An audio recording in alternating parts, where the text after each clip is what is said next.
ทุกคนออกไปจากที่นี่วันนี้พื้นที่นี้กำลังถูกเคลียร์ออกไปพวกเจ้าทุกคนออกไปพวกเจ้าทุกคนออกไปออกไปเกิดอะไรขึ้นออกไปเซินเฟิงคุณชายแห่งวังมังกรพวกเจ้าหัวนกหรือไงพื้นที่นี้ถูกเคลียร์แล้วถ้าพวกเจ้าไม่ออกไปข้าจะฆ่าพวกเจ้าเจ้ากำลังทำให้เรื่องของข้าเสียหายหัวหน้าท่านหัวหน้าไม่เป็นไรใช่ไหมไอ้สัตว์เลวไอ้คนไข้ปลาเม็นเน่าเดี๋ยวกล้าต่อสู้กลับหรือพี่น้องข้ามันซะ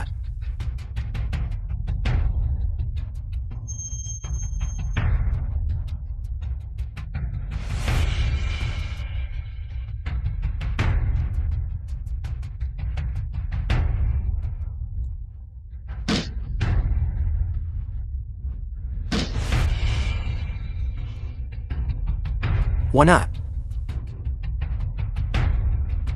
ถ้าเจ้ากล้าทำให้เรื่องของข้าเสียหายอีกครั้งตายซะ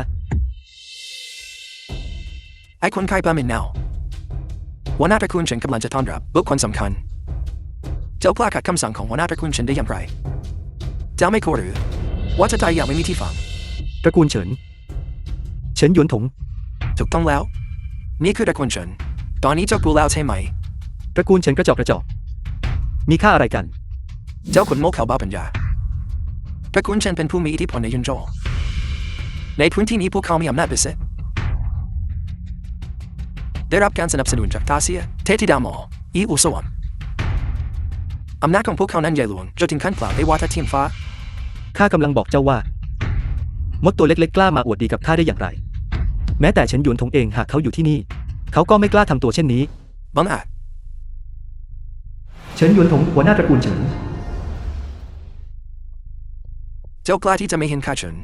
อยู่ในสายตาเลยหรือนี่คือสิ่งที่อีอูทรงสอนให้เจ้าประพฤติตัวเช่นนี้หรืออุปะน้ำมันยิ่งใหญ่ของเทธิดามอเป็นสิ่งที่เจ้าจะริกออกมาง่ายๆได้หรือเจ้าหนูหากเจ้าลงเกินข้าเฉินยุนถงข้าจะยังแสดงความเมตตาแต่อายุฉันมีบุญคุณต่อครอบครัวของฉันยิ่งไปกว่านั้นการสนับสนุนอย่างต่อเนื่องของนานคือสิ่งที่นำมาซึ่งสถานะของตระกูลฉันในวันนี้บัดนี้หากเจ้าปลายลงเกินในอีกครั้งแม้แต่ราชาแห่งสวรรค์มาเองข้าก็ไม่สามารถละเว้นเจ้าได้แม้ว่าอีอูซงจะอยู่ที่นี่สุนัขของนางข้าก็จะยังคงซ้อมมันอยู่ดี The film was translated and narrated by M Media. I know เจ้าไม่รู้เลยจริงๆว่าเทธิดามอเป็นบุคคลเช่นไรเจ้ารู้หรือไม่ว่าทำไมวันนี้ข้าจึงต้องมาเคลียร์พื้นที่ตรงนี้ข้าอยากได้ยินรายละเอียดเทธิดามอกำลังจะมาถึงด้วยตนเองมาที่นี่เพื่อเยี่ยมเยียนน้องชายของนางน้องชายของเทธิดามอมีสถานะพิเศษและไม่ต้องการให้ใครมารบกวนดังนั้นตระกูลฉันของข้าจะมีหน้าที่จะต้องเคลียร์พื้นที่ให้นานอะไรนะน้องสาวคนที่3ของข้ากำลังจะมาเจ้าคนโม่เขลาเจ้ากำลังจะบอกว่าเจ้าคือน้องชายของเทธิดามออย่างนั้นหรือ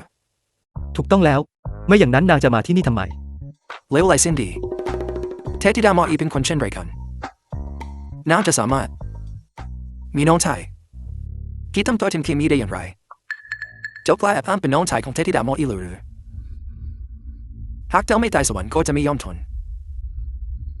พวกเจ้าหากข้าเข้ามาแล้วโยนออกไปเมื่อเทธิดามอมาถึงเราจะจัดการกับมันทันหากเจ้ากล้าดียังไง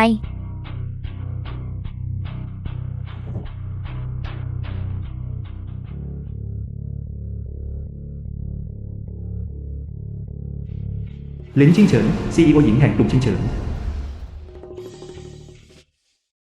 เฉินหยวนถงขามาเทธิดามอเฉินหยวนถงอีอูซวงหมอเทวดาตาเซียเมื่อกี้เจ้าบอกว่าจะหักขาใครนะเรียนแทนวัตถุใดก็แค่ไอ้คนไข้ปลาเม็นคนนี้มันปฏิเสธที่จะออกไปโดยอ้างว่าท่านกำลังจะมาแถมยังแอบอ้างเป็นน้องชายของท่านอีกด้วยเจ้าอุปายที่หนักมันสมควรตายข้าจะจัดการกับมันทันทีองครักษ์ประหารมันที่นี่เลยใครบอกว่าเขาเป็นคนแอบอ้างเสี่ยวเฟิงไม่ได้เจอกันนานเลยนะเจ้ามาที่นี่ทำไมเขาเป็นน้องชายของท่านมอทูไดจริงๆท่านมอทูไดท่านเซนทั้งหมดเป็นความผิดของข้าเองข้าตาบอดมองไม่เห็นความสำคัญของท่านโปรดยกโทษให้ข้าด้วยโปรดยกโทษให้ข้าเจ้าขาดวิจารณญาณที่บางอาจล่วงเกินน้องชายของข้าเสี่ยวเฟิงบอกมาสิว่าควรลงโทษมันอย่างไร ไม่มีอะไร ส่วนเขาก็แค่อยากจะจัดการเรื่องให้เรียบร้อย แค่ระงับตัวเองให้มากขึ้นในอนาคต ขอบคุณเทนเซน ใส่หัวไป ครับ สำหรับเรื่องที่เกิดขึ้นในวันนี้ หากเจ้ากล้าเปิดเผยแม้แต่ครึ่งคำเจ้าตาย ครับรีบไปเดี๋ยวนี้ไป เสียวเฟิง เดิมที่เจ้าคือผู้สืบทอดตำหนักมังกร อยู่เหนือผู้คนนับหมื่น เพื่อเห็นแก่ซูอวิซานผู้นั้น เจ้าทำงานหนักทั้งวันทั้งคืนเพื่อหาเงิน ซักผ้าทำอาหารและเลี้ยงดูครอบครัวของนางทั้งหมด พี่สาวคนที่3ไม่พอใจ พี่สามข้าบอกพี่แล้วข้ามายังโลกมนุษย์เพื่อบำเพ็ญเพียรให้ข้าพูดอีกครั้ง ทุกสิ่งที่ข้าทำเพื่ออวิสานเป็นความสมัครใจของข้าเองพี่ไม่เข้าใจ นี่คือความรัก ยิ่งไปกว่านั้นข้าได้ทะลวงผ่านขอบเขตเทพแล้วและข้ากำลังเตรียมการที่จะเข้ารับตำแหน่งเจ้าตำหนักมังกรอย่างเป็นทางการ เพื่อเป็นเจ้าตำหนักมังกรถ้าอย่างนั้นข้าจะมอบความประหลาดใจให้กับอวิสานข้าจะเตรียมยุคสมัยที่รุ่งโรจน์และมั่งคั่งไว้ให้นาง อย่างไรก็ตาม พี่สาวคนโตกำลังต่อสู้อยู่ข้างนอกอีกครั้ง ส่วนเรื่องการสืบทอดตำแหน่งของเจ้า เกี่ยวกับพิธีใหญ่ของตำหนักมังกร พี่สาวคนโตบอกว่า นางจะจัดการด้วยตัวเองเมื่อกลับมา ข้ารู้แล้ว พี่ใหญ่ยังคงมีเหตุผลที่สุด เซนฟงแกมีเวลา10 นาทีที่จะต้องกลับไปที่ตระกูลซูทันทีเซนฟงการแต่งงานของแกกับพี่สาวของฉัน สู้หาวน้องชายของสู้อวิสาน มันจบลงแล้วเซ็นสัญญาฉบับนี้แล้วใส่หัวไปซะทันที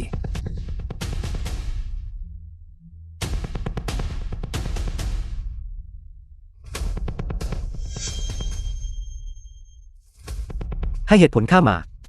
เหตุผลแกคู่ควรกับพี่สาวของฉันหรือ ข้าไม่คู่ควรกับนาง ถูกต้องพี่สาวของฉันใช้เวลาเพียง5 ปีเท่านั้นในการก่อตั้งกลุ่มสู้หรือทรัพย์สินหลายพันล้านอีกไม่นานนางก็จะยืนอยู่บนจุดสูงสุดของยุนโจแต่แกละแกเป็นแค่คนขายปลาเมนคนหนึ่งแกมีอะไรที่ทำให้คู่ควรกับพี่สาวของฉัน เช่นนั้นตระกูลซูของพวกคุณ มองข้าเช่นนี้มาโดยตลอด แกรู้ไหมว่าทำไมพี่สาวของฉันถึงไม่ยอมให้แกแต่ต้องตัวนางนอกจากความจริงที่ว่าแกมันไร้ประโยชน์มันยังเป็นเพราะว่าแกมีเกินไปอะไรมากน่ารังเกียจสิ้นดี ถ้าอยากก็ได้ บอกพี่สาวของเจ้าให้มาคุยกับข้าด้วยตัวเอง ถ้าอย่างนั้นผมจะบอกคุณด้วยตัวเอง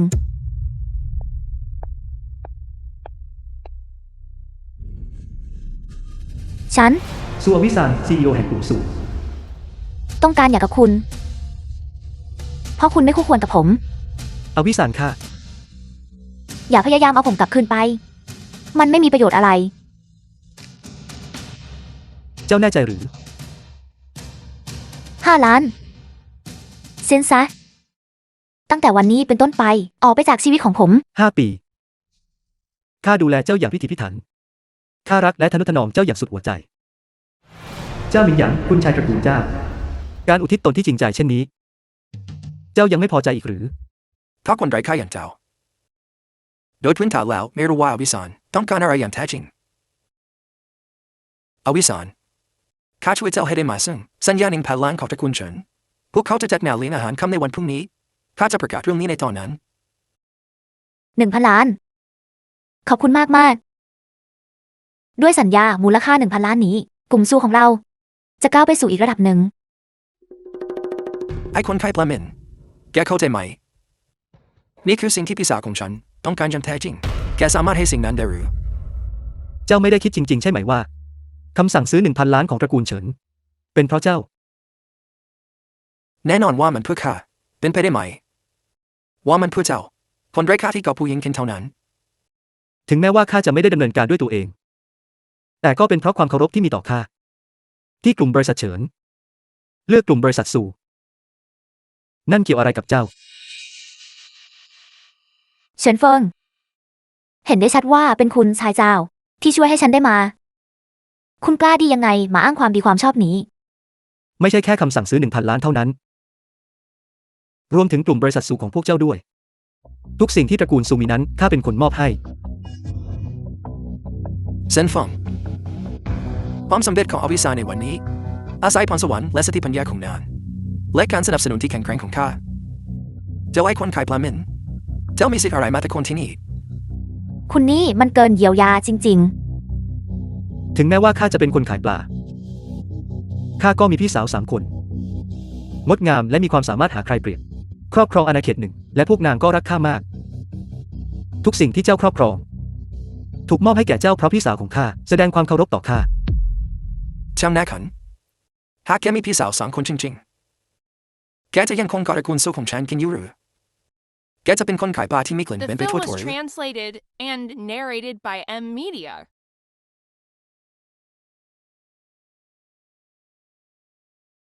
เซ็นซะรักษาศักดิ์ศรีของตัวเองไว้บ้าง ก็ได้ข้าจะเซ็นแต่ข้าขอเตือนเจ้าไว้เจ้าจะต้องเสียใจกับเรื่องนี้อย่างแน่นอน ไร้สาระคนไร้ประโยชน์ที่เป็นภาระอย่างแกคู่ควรที่จะทำให้พี่สาวของฉันเสียใจหรืออวิสานพรุ่งนี้เจ้าจะไม่เพียงแต่ได้รับสัญญา1,000 ล้านของตระกูลเฉินแต่ยังรวมถึงบุคคลผู้ทรงอิทธิพลที่อยู่เบื้องหลังด้วยบุคคลผู้ทรงอิทธิพลที่อยู่เบื้องหลังตระกูลเฉินถูกต้องผู้ที่ได้รับสมญานามว่าสามารถชุบชีวิตคนตายได้ผู้ที่แม้แต่พยายามก็ยังต้องหลั่งน้ำตามไม่ได้เห็นหมอเทวดายิงแห่งตาเสียอีอุโซมแน่นอนพรุ่งนี้ไม่เพียงแต่อีอุโซมจะมาเท่านั้นแต่น้องชายของนางก็จะมาพร้อมกับนางด้วยเจ้าจะได้พบเขาในตอนนั้น น้องชายของหมอเทวดาอีกก็ต้องไม่ธรรมดาด้วยเช่นกันหากเราสามารถผูกมิตรกับบุคคลสำคัญทั้งสองนี้ได้พร้อมกันครอบครัวซูของเราจะกังวลเรื่องการไม่ก้าวหน้าไปทำไม นั่นเป็นเรื่องธรรมชาติ เช่นนั้นงานเลี้ยงนี้ก็จัดขึ้นเพื่อพี่สาวคนที่3ของข้าถ้าจุดประสงค์ของเจ้าคือการเกาะติดพี่สาวคนที่3ของข้าก็ไม่มีความจำเป็น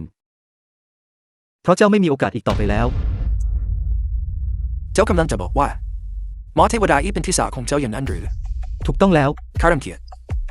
สถานะของหมอเทวดาอีคืออะไรน่าจะเป็นไปได้อย่างไรที่จะมีน้องชายที่ไร้ประโยชน์เช่นเจ้า พอได้แล้วเซินเฟิงฉันเสียใจจริงๆเสียใจที่ไม่ได้หย่ากับแกเร็วกว่านี้ถ้าแกคิดว่ามันยังไม่พอฉันเพิ่มให้ได้อีกรีบเซ็นซะ เงินจำนวนเล็กน้อยนี้ไม่คู่ควรให้ข้าสนใจ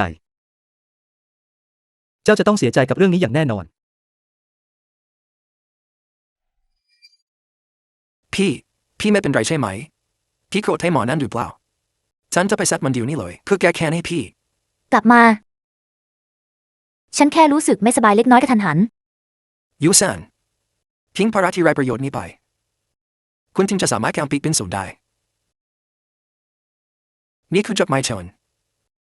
พรุ่งนี้เราไปรุ่งนาลีนอาหารค่ำด้วยกันเถอะ ขอบคุณ จะสุภาพไปทำไมนี่เป็นเพียงเรื่องเล็กน้อยที่ฉันพูดคำเดียวก็เสร็จแล้วสมกับเป็นคุณชายเจ้าจริงๆพี่นี่แหละคือที่สุดแล้วสำหรับการเป็นน้องเคยดูนั่นสิ อย่าพูดเหลวไหล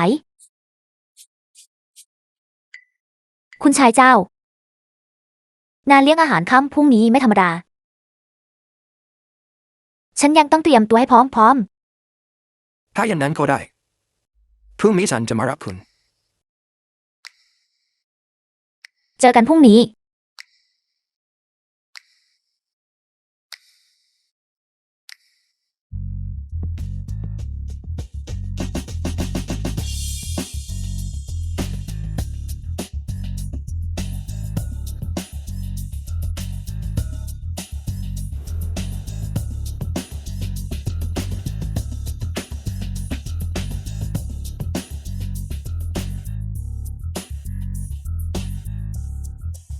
พี่รองพี่ๆเสียวเฟิงดูสิว่าใครมา พี่ใหญ่ เป็นตระกูลซูที่ตาบอด ชินหงหลิงเทพสงครามหญิงแห่งต้าเซียน และมองไม่เห็นเจ้าที่เป็นมังกรที่แท้จริงข้ากลับมาครั้งนี้โดยเฉพาะเพื่อสนับสนุนเจ้ากองทัพ100,000 นายของข้าอยู่ด้านนอกเมืองนี้หากไม่ใช่เพราะเห็นแก่เสียวเฟิงข้าคงไม่สนับสนุนตระกูลซูจะมาถึงจุดนี้ได้อย่างไรเสียวเฟิงตระกูลเฉินเป็นผู้ใต้บังคับบัญชาของข้าสามารถยกเลิกสัญญามูลค่า 1,000 ล้านของตระกูลซูได้ทุกเมื่อข้ามีเงินทุน 10,000 ล้านให้เจ้าใช้จ่ายได้ตามต้องการ ขอบคุณพี่สาวทั้ง3อย่าเพิ่งยกเลิกสัญญาในตอนนี้เลยในงานเลี้ยงอาหารค่ำของตระกูลเฉินในวันพรุ่งนี้ผมต้องการให้ซูอาวิซานเสียใจกับการกระทำในอดีตของเธอ เสี่ยวเฟิงไปกันเถอะ เดี๋ยว เสี่ยวเฟิงไปกันเถอะพี่สาวของเจ้ากำลังจัดงาน นี่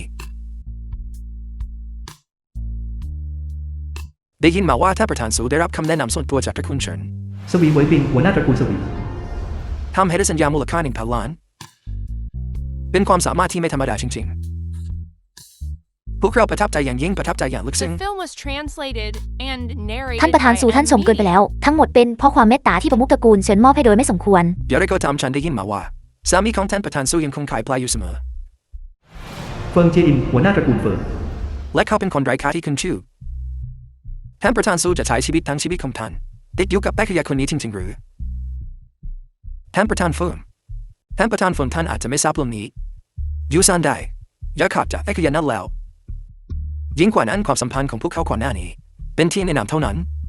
พวกเขาไม่ถือว่าเป็นสามีภรรยาที่แท้จริงเข้าใจแล้วขอแสดงความยินดีด้วยท่านประธานสูท่านควรจะเตะแม่ขยะนั้นออกไปนานแล้วไม่เช่นนั้นเขาจะส่งผลกระทบต่อความสำเร็จอันรุ่งโรจน์ของท่านฉันได้ยินมาว่าท่านประธานสูเกี่ยวกับสัญญามูลค่า1,000 ล้านที่ท่านได้รับคุณชายเจ้ามีส่วนช่วยอย่างมากท่านประธานสูท่านต้องไม่ทำให้ความตั้งใจที่ดีงามของคุณชายเจ้าต้องผิดหวัง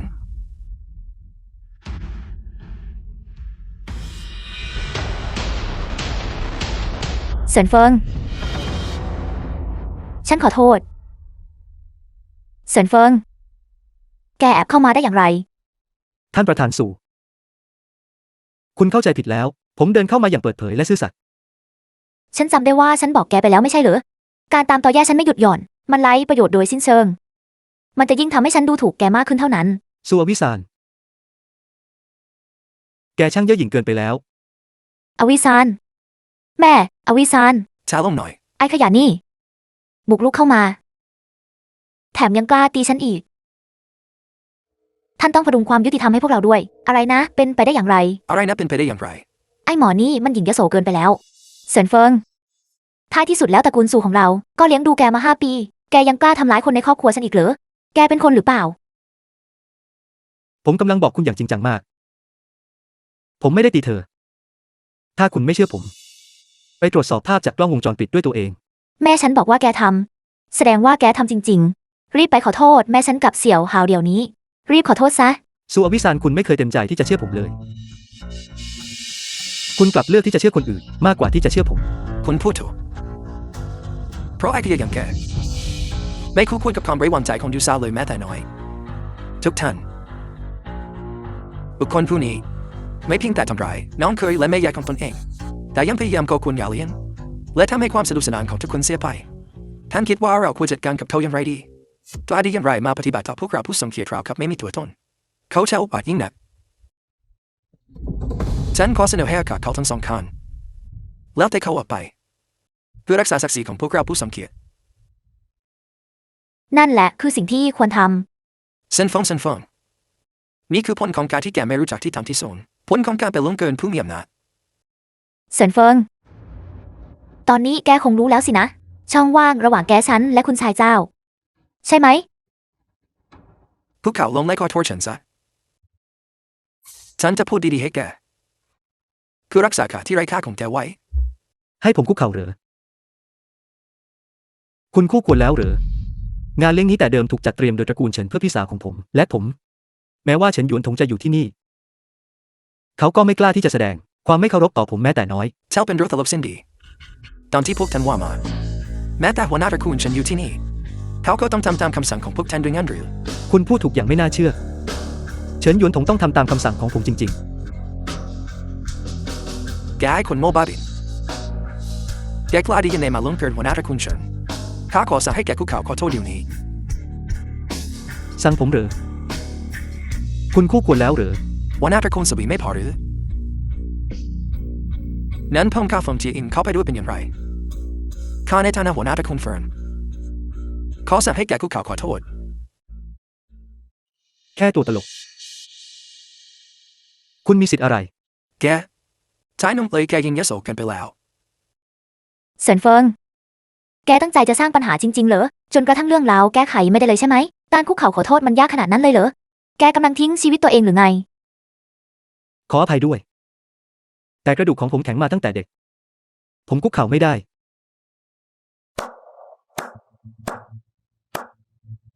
เซนฟงในสถานที่ที่จริงจังเช่นนี้แกยังไม่รู้จัก The ที่ film ทำที่ was สุด translated and ถ้าแค่อยาก narrated ได้ฉัน by จะสนอง M ความปรารถนา Media. ของแกเองย้ำพับคาเขาซะให้ทุกคนได้เห็นว่ากระดูกของเขาแข็งแค่ไหน เซินเฟิงแกหาเรื่องใส่ตัว อย่าโทษคนอื่น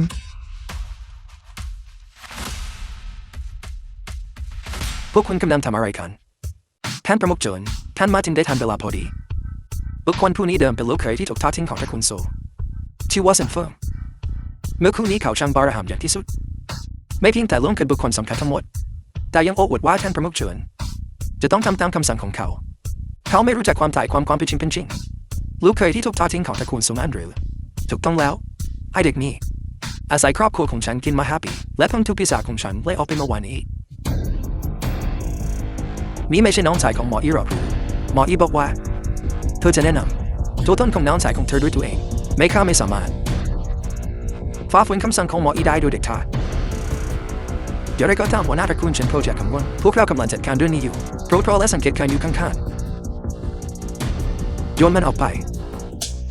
ลูกชาย พวกที่จะถูกโยนออกไปนั่นคือพวกแกต่างหาก ท่านหัวหน้าตระกูลเฉิน ท่านกำลังทำอะไรอยู่ หัวหน้าตระกูลเฉินทำตีข้าทำไมใครก็ตามที่กล้าเป็นศัตรูกับคุณเซินคือการหาเรื่องตระกูลเฉินของเราคุณเซินผมขอโทษเป็นถ้าผมดูแลไม่ดีพอที่ทำให้ท่านต้องทนทุกข์กับการล่วงเกินนี้ คุณเซิน ท่านประมุขเฉินท่านเข้าใจผิดแล้ว เขาเป็นลูกเขยที่ถูกทอดทิ้งของตระกูลซูเราจริงๆ เขาไม่ใช่คุณเซิน ถูกต้องปุ๊บปะถ้าพวกแกไม่เคารพคุณสักอีกครั้งได้ซะท่านประมุขโจรท่านกำลังปกป้องคนไร้ค่าโดยไม่ลังเลที่จะล่วงเกินบุคคลสำคัญทั้งหมดที่อยู่ที่นี่พวกเราต้องการคำอธิบายเซนยวนทงโปรดให้คำอธิบายแก่พวกเราทุกคนด้วยถ้าท่านไม่ให้คำอธิบายที่สมเหตุสมผลก็อย่ามาโทษพวกเราที่จะไม่ให้ความเคารพต่อตระกูลเฉินของท่านไม่ได้ดูเด็กท่าเขาไม่สามารถเกิดคำสั่งของหมออีได้ดูเด็กท่าได้เลยผมจะให้คำอธิบายแก่ทุกท่านคุณเซินผมเป็นคนทำตัวและคำพูดของผมก็ไม่มีน้ำหนักดังนั้นจึงไม่สะดวกที่ผมจะแนะนำตัวตนของท่านทำไมท่านไม่แนะนำตัวเองให้ทุกคนรู้จักล่ะพูดมาแกเป็นใครกันมาดูกันว่าเขาจะพูดอะไร พวกคุณคงจะสงสัยมาก ว่าทำไมท่านประธานเฉินถึงปฏิเสธที่จะแนะนำตัวตนของผม พวกคุณคงจะประหลาดใจมาก ว่าทำไมท่านประธานเฉินถึงยอมสร้างศัตรูกับพวกคุณทั้งหมดเพียงเพื่อปกป้องผม ความสับสนในสายตาของพวกคุณไอ้คนไร้ค่าที่ใช้การไม่ได้คนนี้เอาความมั่นใจมาจากไหนที่กล้าในงานเลี้ยงอันยิ่งใหญ่เช่นนี้ที่จะปฏิบัติต่อบุคคลสำคัญทั้งหมดราวกับไม่มีความหมายตอนนี้ผมจะบอกพวกคุณเพราะผมมีพี่สาว3 คนสง่างามหาที่เปรียบไม่ได้ครอบครองอาณาเขตรักผมอย่างสุดซึ้งตระกูลเฉินต่อหน้าพวกเธอทำได้เพียงก้มหัวและยอมจำนนดังนั้นท่านประธานเฉินจึงเคารพและเกรงกลัวผมยอมสร้างศัตรูกับพวกคุณทั้งหมดเพียงเพื่อปกป้องผมเซนฟงท่านคิดว่าจะมีวัฒนศิลป์ใหม่ๆบ้านปรากฏว่าเป็นเรื่องเก่าๆซ้ำซากทุกท่านก่อนที่บุคคลผู้นี้จะถูกขับไล่ออกจากตระกูลโซเขาเคยโอ้อวดว่าทุกสิ่งที่ตระกูลโซมีถูกมอบให้กับตระกูลโซโดยคำนึงถึงเขาโดยพี่สาวทั้งสองของเขาตอนนี้เขาโอ้อวดอีกครั้งว่าท่านประมุขเฉินตอนหน้าพี่สาวทั้งสองของเขาคือควรทิ้งค่าคงว่ายอมจำนนคำโกหกที่ไร้ยันอายเช่นนี้เขาแปลพูดออกมาถึง2 ครั้ง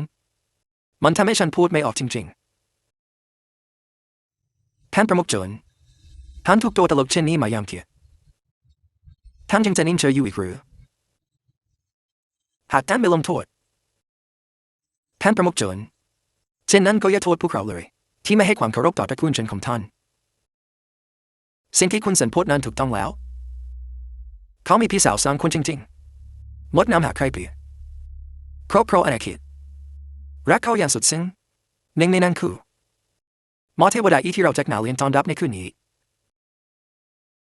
การที่ตระกูลเฉินของผมสามารถทุกคุณเสิร์และพี่สาวของเขาบัญชาการได้ The film was translated ถือเป็นเกียรติสูงสุด and ของตระกูลเฉินของ narrated ผม by M Media. ท่านประมุขโจรท่านต้องบ้าไปแล้วแน่ๆหากเขาเป็นน้องชายของหมอเทวดาอีจริงๆเช่นนั้นเขายังจะอาศัยตระกูลโซอยู่ถึง5 ปีได้อย่างไร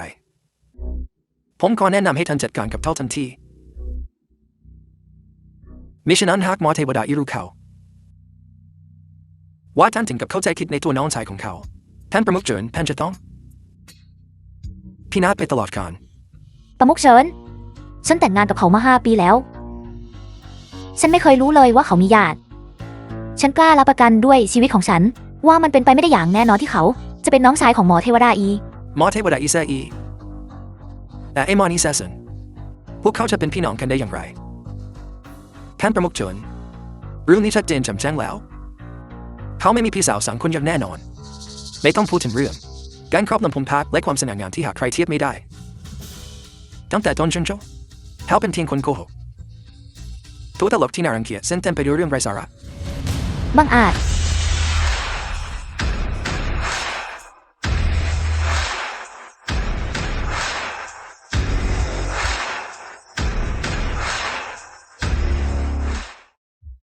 ใครบอกว่าพี่สาว3 คนของเขาไม่สง่างามหาใครเทียบและครอบครองภูมิภาคนี้ เซนฟง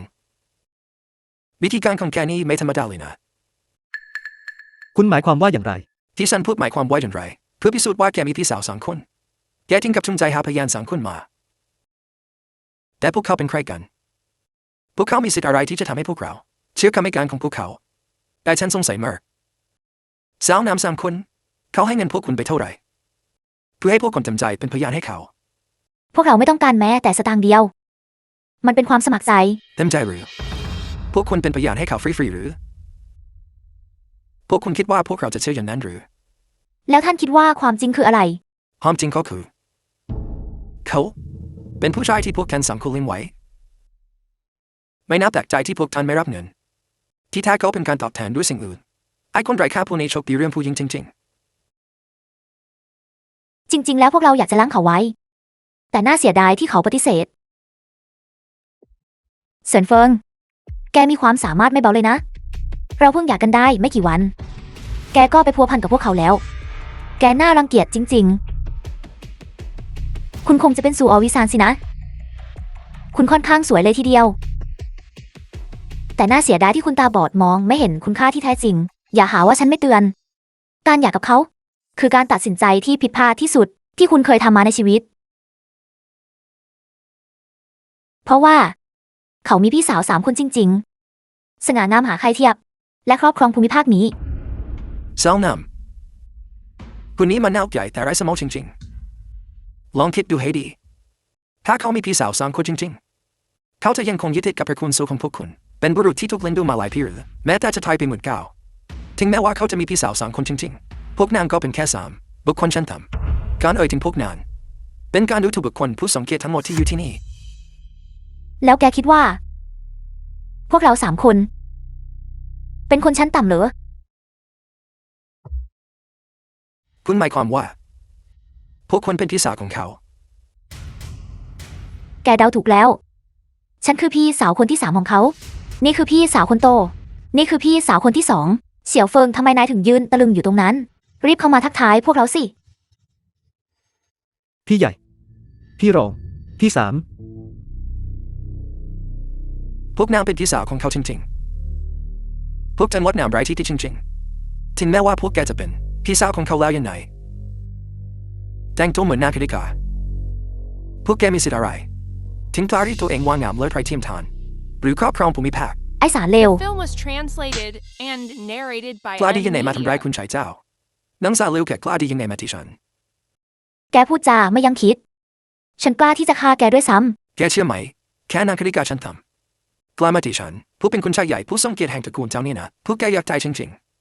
ๆตอนนี้พวกเขาลงไล่ขอโทษฉันเดี๋ยวนี้ไม่อย่างนั้นพวกแก3 คนและไอ้ขยะขายปลาคนนี้จะต้องตายทั้งหมด แกควรจะรู้สึกขอบคุณ ที่คนที่ตีแกคือพี่สาวคนที่3 ของฉัน และไม่ใช่พี่สาวคนโตของฉัน ไม่อย่างนั้นแกคงตายไปนานแล้ว อย่างนั้นหรือถ้าอย่างนั้นฉันอยากจะเห็นว่าพวกนักคณิตฉันทำ3 คนนี้มีความสามารถอะไรและจะทำอะไรฉันได้บ้างย้ำถอดเสื้อผ้าพวกนางออกให้ทุกคนได้เห็นกันชัดๆเจ้าช่างประหลาดนะเจ้ารู้หรือไม่ว่าคนที่เพิ่งทำร้ายเจ้าคือใครท่านประมุขเฉิน พวกนายไม่ใช่แค่นางคณิกาตัวน้อย2 คนหรอกหรือพวกนายจะเป็นใครไปได้อีกก็แค่คนฉันตำลึงไอ้คนขายปลาคนนี้เงียบนางคือแขกผู้มีเกียรติในงานเลี้ยงคืนนี้หมอเทวดาอีเห็นตาเสียอีอุสวมอะไรนะนางคือหมอเทวดาเห็นตาเสียหรือเจ้าคนสุดจบสิ้นแล้วที่ไปลงเกินหมอเทวดาอีพวกเราจะตั้งตัวได้อย่างไรในอนาคตเจ้าตาบอดหรือไงเป็นไปไม่ได้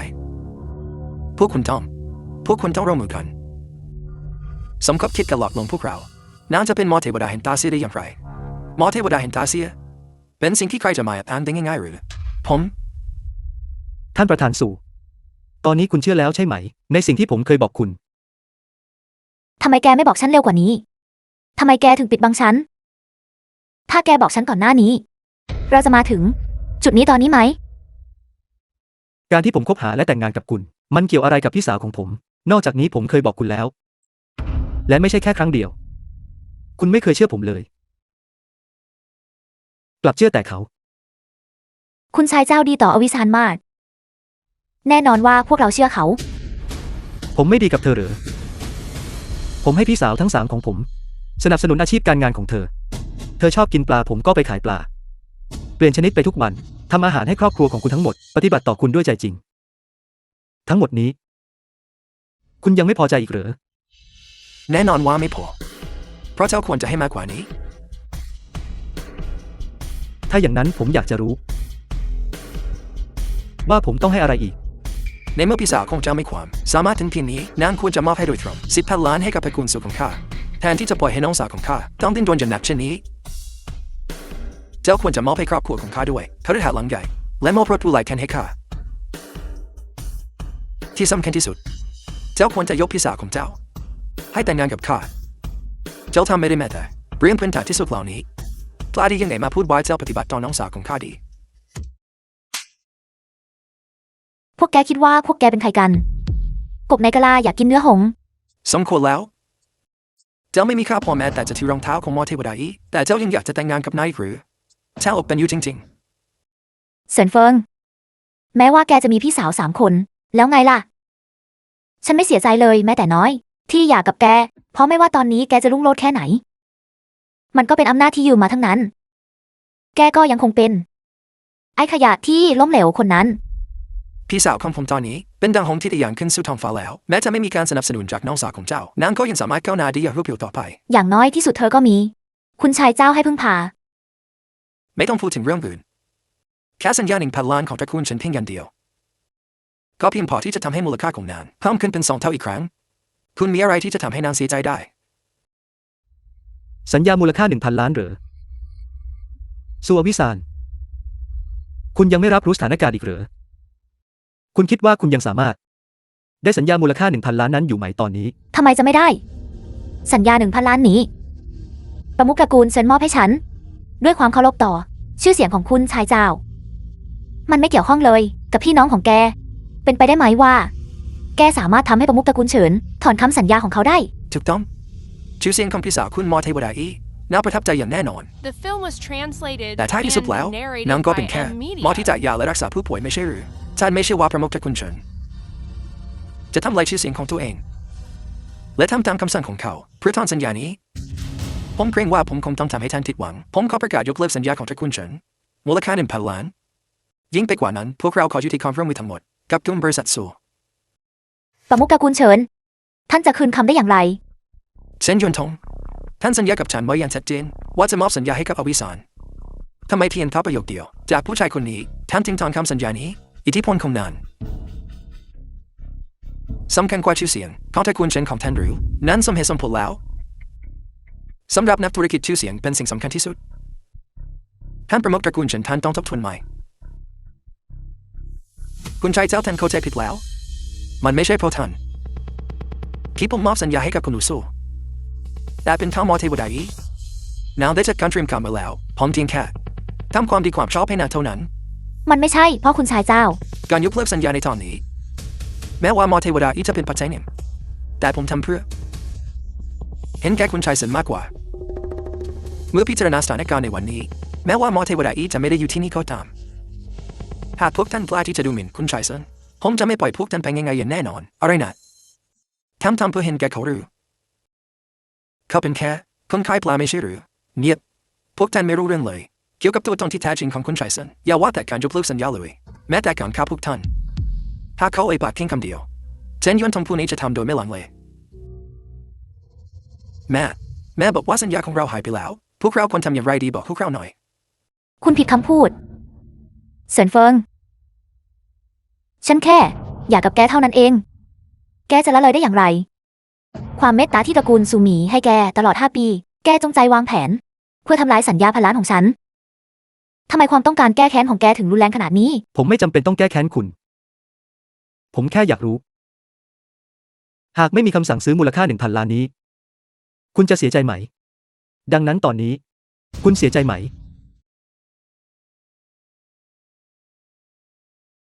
ฉันเสียใจเซินเฟิงโปรดยกโทษให้อวิซานได้ไหมคุณรักอวิซานมากขนาดนี้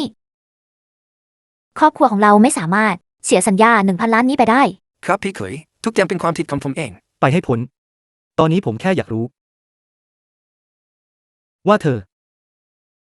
เสียใจหรือไม่อวิสานตราบใดที่คุณบอกว่าคุณเสียใจผมก็จะยังคงให้สัญญามูลค่า 1,000 ล้านนี้แก่คุณฉันแน่นอนว่าน่ะไม่จำเป็นต้องเสียใจคุณชายเจ้าคุณคิดว่าคุณจะควบคุมด่านได้ด้วยเงินแค่พันล้านหรือคุณคิดง่ายเกินไปแล้วอวิสานฉันเพิ่งช่วยเธอให้ได้สัญญา10,000 ล้านตราบใดที่เธอไปเธอก็สามารถคว้ามันมาได้อย่างง่ายได้จริงหรือมันเป็น10,000 ล้านจริงๆหรือใช่จริงๆนะฉันเคยโกหกเธอเมื่อไรกันขอบคุณเซินเฟิงตอนนี้ฉันสามารถบอกแกได้อย่างชัดเจนฉันไม่เสียใจเลยแม้แต่น้อยที่หย่ากับแกความเสียใจเดียวของฉันคือการไม่ได้หย่ากับแกเร็วกว่านี้เพราะแกยังคงเป็นคนเดิมที่เอาแต่พึ่งพาผู้หญิงแซงทำเป็นคนใหญ่คนโตและจะเป็นไอ้ขยะที่ล้มเหลวตลอดไปฉันขอถอนคำพูดที่เพิ่งพูดไปถือว่าไม่เคยพูดเจ้าไม่มีคุณสมบัติแม้แต่ที่จะถือรองเท้าให้น้องสาวของข้าในตอนนี้เธอมาทำอะไรที่นี่ไปกันเถอะ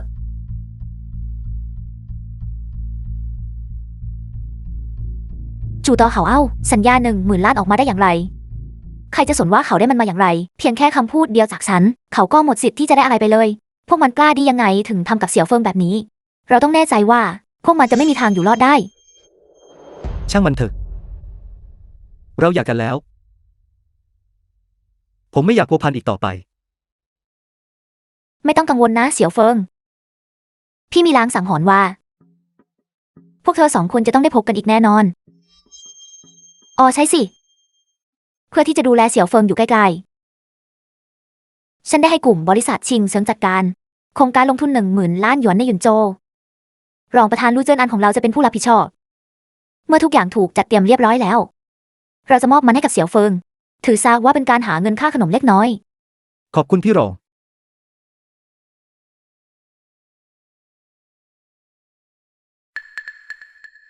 ฮัลโหลผมคือเซินเฟิงสวัสดีค่ะคุณชายเซินดิฉันคือหนิงฉางเกอดิฉันเป็นบุตรสาวคนโตของตระกูลหนิงแห่งจิงเฉิงบิดาของดิฉันหนิงเชียนซานเป็นผู้พิทักษ์ใหญ่แห่งหอมังกรคุณหนูหนิงคุณตามหาผมทำไมบิดาของดิฉันบอกว่าท่านต้องการให้ดิฉันมานัดบอร์ดกับคุณเรื่องนี้ได้ถูกกล่าวถึงกับพี่สาวคนโตของคุณแล้วและท่านก็อนุญาตแล้วตอนนี้ดิฉันกำลังบินไปหยุนโจวพรุ่งนี้เที่ยงเราจะพบกันที่เจียงหนานเฟิงชิงอย่างแน่นอนนี่พี่ใหญ่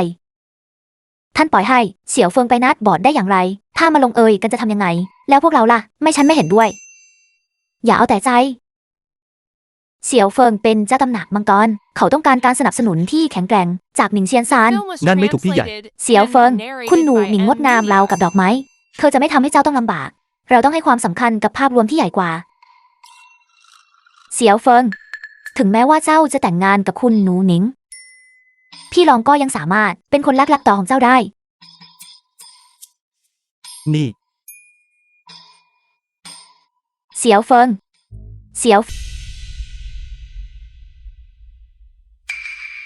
ทำไมนายถึงตามหลอกหลอนฉันอยู่เรื่อยฉันบอกนายแล้วการก่อกวนไม่เลิกลามันไม่มีประโยชน์กับฉันเซินเฟิง นี่คงเป็นพี่สาวของแกใช่ไหมอะไรนะแกอยากให้เธอช่วยแกเอาบิสันกลับคืนมางั้นหรือแกประเมินตัวเองสูงเกินไปแต่งตัวเหมือนสาวบ้าแกมีสิทธิ์อะไรที่จะเอาบิสันกลับขึ้นมา ท่านประธานสู่คุณช่างถือดีเกินไปแล้ว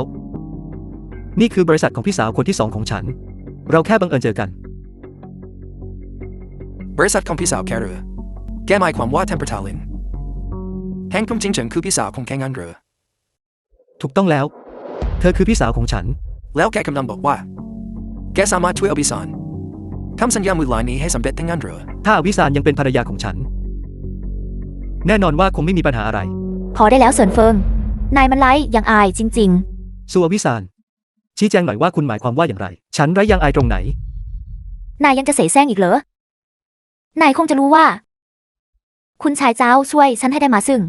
สัญญา10,000 ล้านจากกลุ่มชิงเฉิง นั่นเป็นเหตุผลที่นายรีบวิ่งมาที่นี่แซงทำเป็นน้องชายของซีอีโอหลิน แล้วขโมยความดีความชอบทั้งหมด และสุดท้ายก็บังคับให้ฉันแต่งงานกับนายอีกครั้งใช่ไหม เสแสร้งหรือ ถ้าฉันไม่ได้เห็น กระบวนการเจรจาทั้งหมดด้วยตัวเอง นายคงจะทำสำเร็จจริงๆ นายช่างเป็นคนที่ น่าผิดหวังจริง ฉันเซินเฟิงทำตัวมีเกียรติและประพฤติตนอย่างซื่อตรง ฉันจะทำเรื่องน่ารังเกียจเช่นนี้ได้อย่างไร สัญญา10,000 ล้านนี้แม้ว่าฉันจะไม่ได้อนุมัติ เพียงแค่คำพูดเดียวจากฉันก็สามารถยกเลิกสัญญา10,000 ล้านนี้ได้ อะไรนะแกสามารถยกเลิกมันได้ด้วยคำพูดเดียวหรือเซนฟงความสามารถในการโม้ของแกทำให้ฉันพูดไม่ออกจริง ๆ นายกำลังพยายามบังคับฉันอีกแล้วเหรอ ให้กลับไปแต่งงานกับนาย ฉันเตือนนายนะเลิกคิดเพื่อเจอได้แล้ว สัญญานี้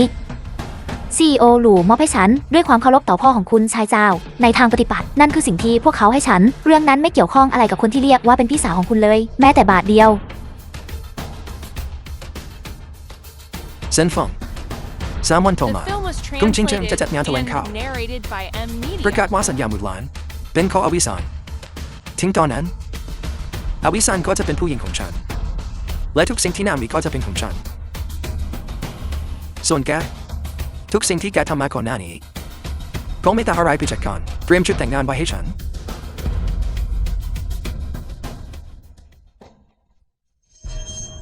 ลู่เจิ้นอันคนนี้ มันเกิดอะไรขึ้นกันแน่ ลู่เจิ้นอัน สัญญา10,000 ล้านนั่นมันเกิดอะไรขึ้นกันแน่ คุณลินโปรดใจเย็นก่อนผมไม่ทราบว่าคุณเซินได้ยาไปแล้วแต่โปรดผมใจผมตัดสินใจแล้วว่าจะประกาศในงานแถลงข่าวการยกเลิกสัญญาเพื่อช่วยคุณเซ็นระบายความโกรธ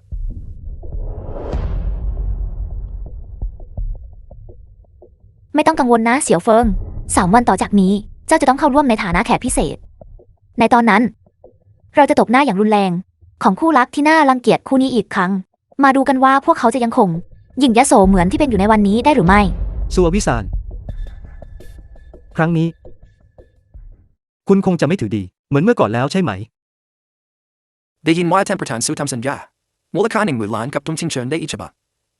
หรือใช่จริงๆต้องขอบคุณคุณชายเจ้าใช่ไหม ถูกต้องแล้ว เป็นเพราะการสนับสนุนอย่างแข่งขันของคุณชายเจ้าต่างหาก ดูเหมือนว่าคุณชายเจ้าจะทุ่มเทให้กับท่านประธานสู้อย่างแท้จริง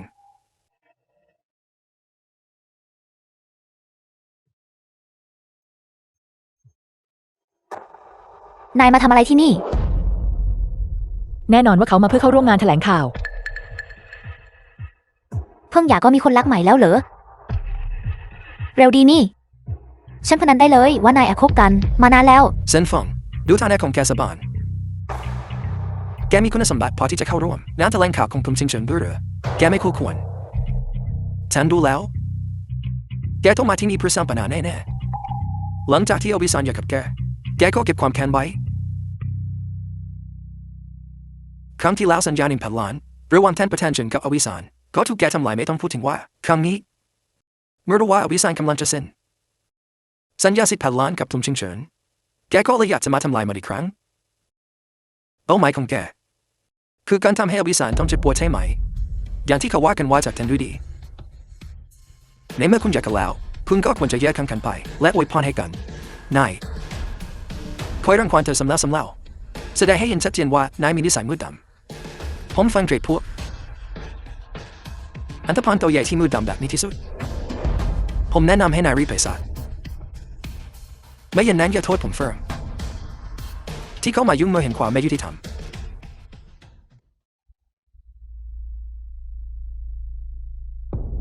ท่านคงเป็นท่านประมุขเฟิงใช่ไหมท่านลืมไปแล้วหรือพี่สาวของเขาคือเย่หูซวงหมอเทวดาแห่งยุคนี้หากท่านล่วงเกินเขาเช่นนี้ท่านไม่กลัวที่จะต้องเผชิญกับความพิโรธของหมอเทวดาเย่หรือหมอเทวดาอะไรกันนางก็เป็นแค่หมอที่รักษาโรคและสัญญาเท่านั้นผมในฐานะหัวหน้าตระกูลเฟิงผู้ทรงเกียรติมีอะไรต้องตัวแต่เขายังมีพี่สาวคนที่สองอีกนะท่านไม่อยากรู้หรือว่าพี่สาวคนที่สองของเขาคือใครคุณผู้หญิงคุณต้องถูกเขาประมูลมาแน่ๆใช่ไหม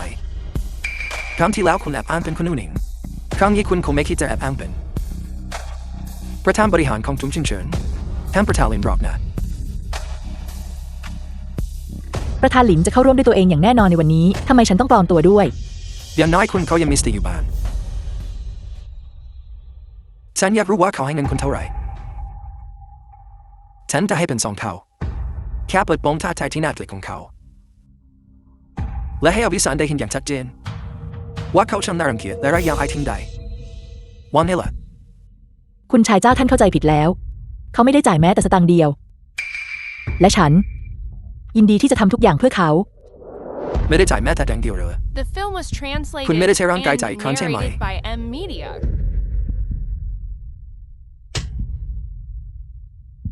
ไอ้คือจะกล้าดียังไงมาที่ฉันคำพูดที่อวดดีฉันกล้าฆ่าคุณเชื่อหรือไม่พอได้แล้วเซินเฟิงถึงอย่างไรนายกับฉันก็เคยเป็นสามีภรรยากันตระกูลสู่ของเราเลี้ยงดูนายมา5 ปีแกไม่มีมโนธรรมเลยหรือไงขอให้ฉันโชคดีหน่อยได้ไหมในโลกนี้ไม่มีใครปรารถนาดีต่อคุณมากกว่าฉันเป็นอย่างนั้นหรือดีมากถ้าตอนนี้แกออกไปจากที่นี่ซะและอย่ามาปรากฏตัวต่อหน้าฉันอีกฉันถึงจะเชื่อว่าแกปรารถนาดีต่อฉันจริงๆฉันไปได้แต่อย่าโทษฉันที่ไม่ได้เตือนคุณถ้าฉันไปงานแถลงข่าวนี้ก็ดำเนินต่อไปไม่ได้ไม่ต้องพูดถึงสัญญา10,000 ล้านที่คุณต้องการแกกำลังบอกว่าแกสามารถมีอิทธิพลต่อผลลัพธ์ของสัญญาสิทธิ์ล้านนี้ได้งั้นหรือถูกต้องใครจะได้สัญญา10,000 ล้านนี้ขึ้นอยู่กับคำพูดของฉันทั้งหมดอะไรนะเขาเป็นแค่พิเศษหรือเป็นไปได้ยังไงจบแล้วพี่สาวของฉันต้องไปยุ่งกับเขาตอนนี้สัญญา10,000 ล้านต้องล้มแน่ๆแม้เราควรทำยังไงดีอวิซานรีบขอโทษเซินเฟิงซะไม่อย่างนั้นเราจะไม่ได้สัญญา10,000 ล้านนั่นการขอโทษนั้นไร้ประโยชน์และเจ้าก็ยังคงไม่ได้สัญญานั้นบัตรเชอร์นี้เป็นของปลอมใช่แล้วมันเป็นของปลอมกล้าดียังไงมากล่าวอ้างว่าคำเชิญนี้เป็นของปลอมไม่มีหลักฐานหรือข้อพิสูจน์เลยหรือหากเจ้าผิดเจ้าจะต้องรับผลที่ตามมาผลที่ตามมาหรือทุกคนลองคิดถึงฐานะของเขาดูสิลูกเคยที่ถูกทิ้งของตระกูลโซผู้ชายที่เกาะผู้หญิงกินเท่านั้นอาศัยการมีน้องสาวที่เป็นหมอเทวดาเราไปหลอกลวงผู้คนไปทั่วเขาเป็นคนไร้ศีลธรรมโดยสิ้นเชิงตัวตลกที่น่ารังเกียจและไร้ยางอายทุ่งชิงเฉิงเป็นองค์กรแบบไหนกันและท่านประธานหลินเป็นคนแบบไหนกันต่อให้พระอาทิตย์ขึ้นทางที่ตะวันตกพวกเขาก็ไม่มีทางยอมให้คนน่ารังเกียจและไร้ยางอายตัวตลกที่ไร้ศีลธรรมมารับบทบาทนี้ได้แขกรับเชิญพิเศษสำหรับสัญญา10,000 ล้านดังนั้นฉันจึงสรุปได้ว่าสัญญานี้เป็นของปลอมคำเดียวก็ถูกคนให้ตื่นจากฝันฉันเกือบจะถูกผู้ชายคนนี้หลอกแล้วทิ้งกับแปลปลอมแปลงจดหมายเชิญของผมชิงเฉินฉันว่านายอยากตายแล้วล่ะเซินเฟิงแกกำลังเดินบนเส้นทางแห่งการหาที่ตายจริงๆนับวันยิ่งถลำลึกการล็อกโนในงานแถลงข่าวของผมชิงเฉินนี่เป็นสิ่งที่ให้อภัยไม่ได้ยังยิ่งยามพายคนยิ่งโซไร้ประโยชน์ที่บังอาจล่วงเกินท่านประธานหลินคนนี้หักขาแล้วโยนมันออกไปซะเดี๋ยวก่อนเจ้าไม่เห็นหรือว่าเขากำลังถืออะไรอยู่ในมือเขามีจดหมายเชิญบัตรเชิญนี้เป็นของปลอม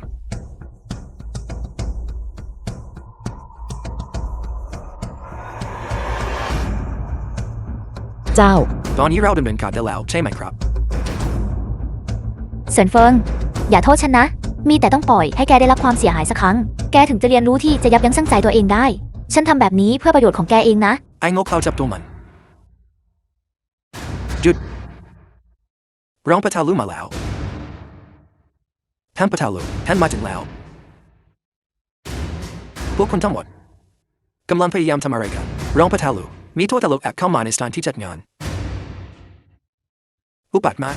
ยิงโซ่และบาบินคุณบอกว่าเขาเป็นตัวตลกเรือใช่ครับคือเขาคนนี้เดิมทีคนผู้นี้เป็นลูกเขยที่ถูกทิ้งของตระกูลโซ่เขาตระกูลโซ่กินมาหลายปีและยิ่งไปกว่านั้นอาศัยการที่เขามีน้องสาวที่เป็นมอเทวดาเขาจึงตระเวนหลอกลวงผู้คนเมื่อคู่นี้เขาถือบัตรเชิญปลอมอ้างตัวเป็นแขกรับเชิญพิเศษแถมยังโอ้อวดไว้คำพูดเพียงคำเดียวของเขาสามารถกำหนดชะตากรรมของสัญญา10,000 ล้านได้นี่เป็นเรื่องที่ไร้สาระที่สุดอย่างแท้จริงถ้าคนผู้นี้ไม่ใช่ตัวตลกแล้วเขาจะเป็นอะไรได้อีกรองปะทาลู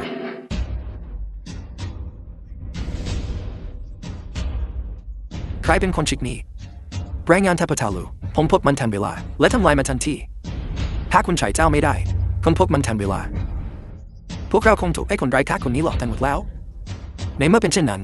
รองปะทาลูโปรดออกคำสั่งทันทีหากฆ่าเขาแล้วโยนออกไปซะเซินเฟิงทั้งหมดนี้แกทำตัวเองทั้งนั้นไอ้สัตว์เลวรองปะทาลูท่านตีผมทำไมครับรองประธานลู่ตีเจ้าหรือแน่นอนว่าพระเจ้าสมควรที่จะถูกตีฉันเป็นเจ้าของพื้นที่ของฉันเองนายเป็นใครปลาดียังไงมาสั่งสอนฉันรองปะทาลูผมแค่อยากจะปกป้องท่านปะทาลินและชื่อเสียงของทุมชิงเฉินผมไม่มีเจตนาอื่นเลยผมจะไม่กล้าทำเช่นนี้อีกแล้วดีแล้วที่คุณไม่กล้าครับนั้นแถลงข่าวกำลังจะเริ่มขึ้นแล้วถ้าใครกล้าก่อปัญหาอีกอย่าโทษผมที่ไร้ความปราณีครับ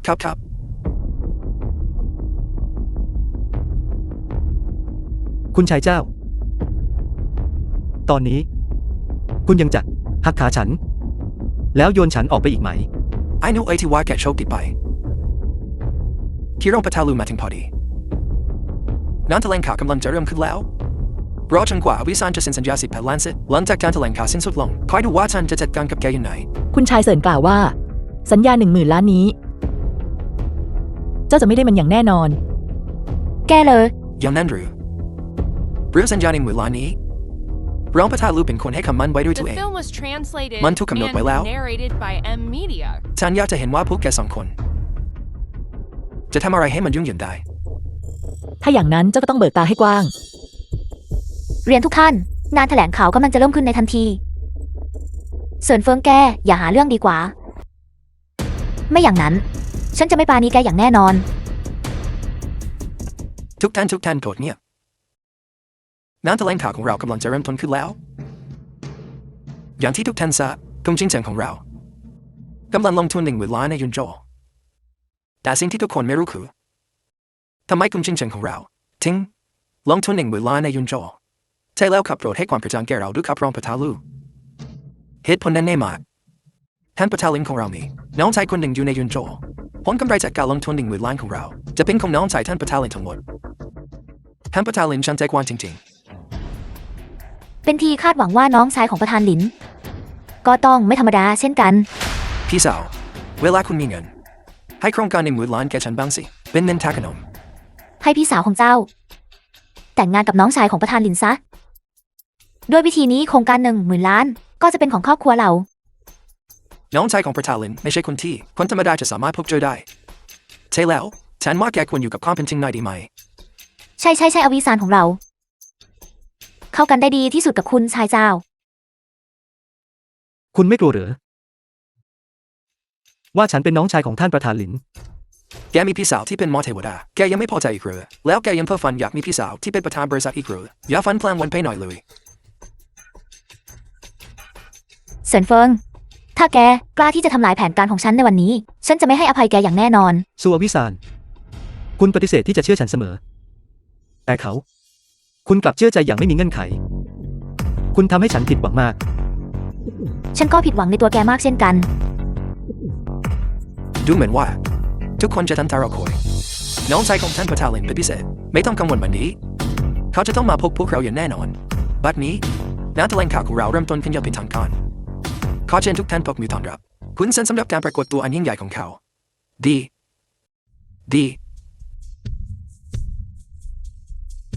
สุอวิสานฉันให้โอกาสคุณแล้ว เป็นคุณเองที่ไม่รู้จักทนุถนอมมัน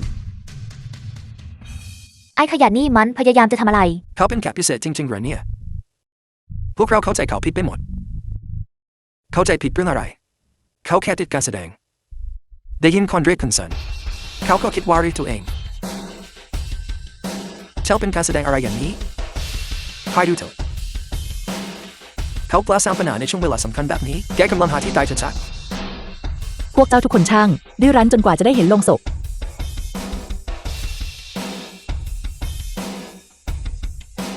พอได้แล้วเซินเฟิง แกยืนกรานที่จะก่อปัญหาจนกว่า มันจะถึงจุดที่แก้ไขไม่ได้เลยใช่ไหม ท่านประธานสุโปรดให้เกียรติตัวเองบ้าง ฉันก่อปัญหาอะไรขึ้น คนที่พวกเขาเรียกหา คือแขกพิเศษคุณเซิน ไม่ใช่แกคุณเซินที่เป็นคนขายปลา คนอย่างแกเนี่ยนะ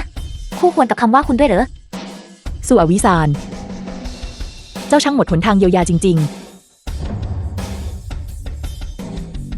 เซินเฟิง ฉันขอร้องแก ได้โปรดหยุดสร้างปัญหาได้ไหม ฉันรู้ว่าแกแคร์ไม่เต็มใจที่จะยอมรับการถูกฉันทิ้ง และเห็นว่าฉันกำลังจะได้สัญญามูลค่า10,000 ล้าน นั่นคือเหตุผลที่แกมาขัดขวางใช่ไหม เกินกว่าเหตุผล ฉันจะบอกคุณอีกครั้ง ฉันคือแขกพิเศษในวันนี้ ทำไมคุณถึงไม่เชื่อฉัน ๆคุณเซิน คุณชายเจ้าพูดถูก เพราะแกเป็นคนที่ไม่น่าเชื่อถือ คอยดูเถอะไอ้ขยะนี่จุดจบของมันมาถึงแล้ว รองประธานลูก คุณหมายความว่าฉันสามารถตัดสินชะตากรรมของคำสั่งซื้อ10,000 ล้านนี้ได้จริงๆเหรอ แน่นอนว่าอำนาจเป็นของคุณ คุณจะมอบมันให้ใครเขาได้ตามที่คุณต้องการ เอาละฉันเข้าใจแล้ว เขาเป็นแขกพิเศษจริงๆฉันไม่ได้ฟังผิดไปใช่ไหม เป็นไปไม่ได้มีทางเป็นไปได้เด็ดขาด ๆ เรื่องมาถึงขั้นนี้แล้ว เจ้ายังคิดว่าเป็นไปไม่ได้อีกหรือ คุณชายเจ้า พวกเราจบสิ้นแล้ว พวกเราเพิ่งทำให้เขาอภัยนะเขาจะต้องไม่ให้สัญญานั้นแก่พวกเราแน่ นี่มันสถานการณ์แบบไหนกัน เป็นเขาจริง ๆ ด้วย ทำไมต้องเป็นเขา ด้วยเหตุผลอะไร ฉันขอประกาศว่า โครงการ10,000 ล้านของกลุ่มชิงเฉิง เซินเฟิง ถูกยกเลิก อะไรนะยกเลิกเหรอ คำสั่งซื้อ10,000 ล้านที่เดิมทีตั้งใจไว้สำหรับกลุ่มสู่ ก็ถูกยกเลิกทันทีเช่นกัน ยกเลิกเหรอนี่มันกระทันหันเกิดไปแล้ว The film was translated and narrated by N. ถ้าคุณไม่ให้ Lida. คำอธิบายที่สมเหตุสมผลแก่พวกเรา พวกเราจะไม่ยอมรับเรื่องนี้ สุอวิสานตอนนี้เจ้ายังคิดว่าเขาเป็นคนก่อปัญหาอยู่หรือ พี่รีบไปอ้อนวอนเซนฟงซะเขารักเธอครอบครัวของเราจะสูญเสีย สัญญาในมือล้านไม่ได้นาเร็วเข้า คุณชายเจ้า ท่านไม่ได้นำโครงการนี้มาที่นี่หรอกหรือ เขาจะมาประกาศยกเลิกได้อย่างไร รีบหาทางแก้ไขเดี๋ยวนี้ ฉันไม่ยอมรับเรื่องนี้โครงการในมือล้านของทมชิงเฉินประธานลินเป็นคนตัดสินใจด้วยตัวเอง และเขาเป็นแค่พิเศษท้ายที่สุดแล้ว เขาก็แค่มีหน้าที่ถ่ายโทษคำสั่งของประธานลินทำไมเขาถึงสามารถใช้แค่ประโยคเดียวยกเลิกมันได้ง่ายๆแบบนั้นทุกต้องบริษัทนี้ไม่ใช่ของคุณคนเดียว คุณมีสิทธิ์อะไร ถูกต้องแล้ว การลงทุนเป็นเรื่องใหญ่ จะยกเลิกตามอำเภอใจได้อย่างไร ให้แขกมาตัดสินใจเรื่องการลงทุนนี่มันไม่ตลกเกินไปหน่อยหรือถ้าคุณไม่ให้คำอธิบายที่สมเหตุสมผลพวกเราจะไม่ยอมรับเรื่องนี้ ช่างเป็นเรื่องตลกสิ้นดี การจะลงทุนในโครงการหรือไม่นั้น เป็นเรื่องส่วนตัวของกลุ่มชิงเฉิง มันเหมาะสมแล้วหรือที่เจ้าจะมาซุบซิบนินทาที่นี่ แบบนี้ คุณลูกฉันไม่สนว่ายาเสน่ห์ชนิดไหนที่เข้าใจกับคุณที่ทำให้คุณต้องเชิญเขามาเป็นแค่พิเศษแถมคุณยังมอบอำนาจในการตัดสินใจไว้ในมือเขาอีกแต่ฉันต้องเตือนคุณว่าเขาเป็นแค่ลูกเขยที่ถูกขับไล่ของตระกูลโซเป็นนายขยะที่ใครๆเขารู้จักถ้าคุณทำแบบนี้ฉันเกรงว่ามันจะทำให้ประธานลินต้องเสียหน้าอย่างสิ้นเชิงภายในกลุ่มชิงเฉินถ้าประธานลินเอาเรื่องคุณจะรับผิดชอบไหวไหม ถูกต้อง เรื่องที่เกี่ยวข้องกับกลุ่มบริษัทชิงเฉิง ไม่ควรให้เขาเป็นคนตัดสินใจ ผมขอแนะนำให้คุณลู่ถอนตัวก่อนที่จะสายเกินไป และตัดขาดความสัมพันธ์กับเขา ฟื้นฟูโครงการ และมอบหมายให้ดำเนินการต่อไปยังกลุ่มบริษัทซูของเรา ถูกต้องมันควรจะถูกส่งคืนให้พี่สาวของฉันไม่อย่างนั้น ฉันจะไปรายงานคุณกับท่านประธานลินการรู้ถึงความผิดพลาดและแก้ไขมันคือความดีงามที่ยิ่งใหญ่ที่สุดพูลูผมบอกว่าคุณจะแก้ไขเรื่องนี้โดยเร็วที่สุดพูลูผมสนับสนุนให้คุณแก้ไขเรื่องนี้อย่างรวดเร็วส่งมอบสัญญานี้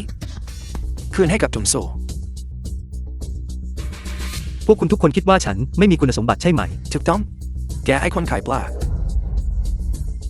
แกก็แค่มี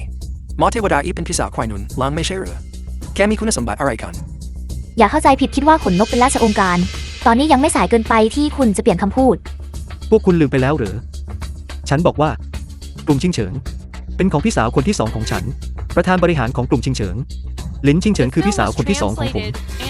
สัญญานี้ ถึงแม้ผมจะไม่ได้เป็นคนอนุมัติ ผมก็ยังสามารถด้วยคำพูดเพียงประโยคเดียวทำให้คุณไม่ได้รับมันได้ อะไรนะ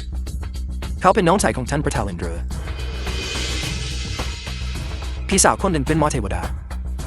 พี่สาวอีกคนเป็นผู้จัดการทั่วไปผู้ชายคนนี้โชคดีเกินไปแล้วเป็นไปได้อย่างไรแกจะเป็นน้องชายของประธานลินได้อย่างไร ฉันแต่งงานกับคุณมา5 ปีแล้วนะ ถ้าคุณมีประธานหลินเป็นพี่สาว ฉันจะไม่รู้ได้อย่างไร ถูกต้องท่านประธานลินจะเป็นพี่สาวของเขาได้อย่างไรถ้าเขามีโชคลาภที่ดีขนาดนั้นเขาจะยังคงเป็นคนล้มเหลวที่สาวโชว์ได้อย่างไรพวกคุณสองคนสมคบคิด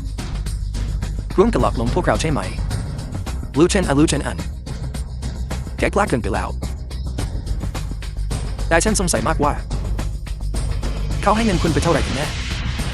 เพื่อให้คุณไม่สนใจทุกสิ่งและร่วมมือกับเขาในการแสดงนี้ ท่านต้องสารภาพมาอย่างตรงไปตรงมา ไม่อย่างนั้นฉันจะไปหาประธานหลิน แล้วเปิดโปงท่าน ใครกำลังมองหาฉันเพื่อเปิดโปงอะไรบางอย่าง พี่รอง นี่ไม่ใช่คนจากนาเลียงเขาจะคุณเช่นครั้งที่แล้วหรือพี่สาวคนที่สองของเขาเธออาจจะเป็นท่านประธานลินเดอร์เป็นเทมิได้หรอเห็นได้ชัดว่าพวกเขาสมคบคิดกันเพื่อจะฉายแสดงละครสวัสดีครับท่านประธานลินเธอจะเป็นประธานลินได้อย่างไรไอ้สัตว์เลวไม่ว่าเธอจะเป็นท่านประธานลินหรือไม่ฉันไม่รู้รองประธานลูกคุณได้คุณสัญญาอย่างชัดเจนกับฉันแล้วว่าสัญญาจะมอบให้ยูซานออกไปให้พ้น ถูกต้องแล้วรองประธานลู่คุณจะกลับคำพูดได้อย่างไร นั่นเป็นเพราะว่า รองประธานลู่ไม่ทราบมาก่อน ว่าท่านกับเสี่ยวเฟิงหย่ากันไปแล้ว เขาแค่ให้สัญญากับคุณเพื่อเอาใจเสี่ยวเฟิงมันไม่เกี่ยวกับคุณเลยบัดนี้ ฉันขอประกาศอย่างเป็นทางการว่าเซินเฟิงคือน้องชายของลินซิงเซิงคนนี้ และเป็นเพราะเห็นแก่น้องชายของฉันจึงมาลงทุน10,000 ล้านที่ยุนโจ เขาสามารถเป็นตัวแทนของกลุ่มบริษัทซิงเซิงของเราในการตัดสินใจใดๆได้ ช่างเป็นโชคลาภอันยิ่งใหญ่ที่มีพี่สาวที่ยอดเยี่ยมเช่นนี้ตระกูลซูต้องตาบอดแน่ๆครั้งที่แล้วพวกเขาพลาดมอเทวดาอีกครั้งนี้พวกเขาพลาดกรุงชิงเจออีกแล้วตระกูลซูจบสิ้นแล้ว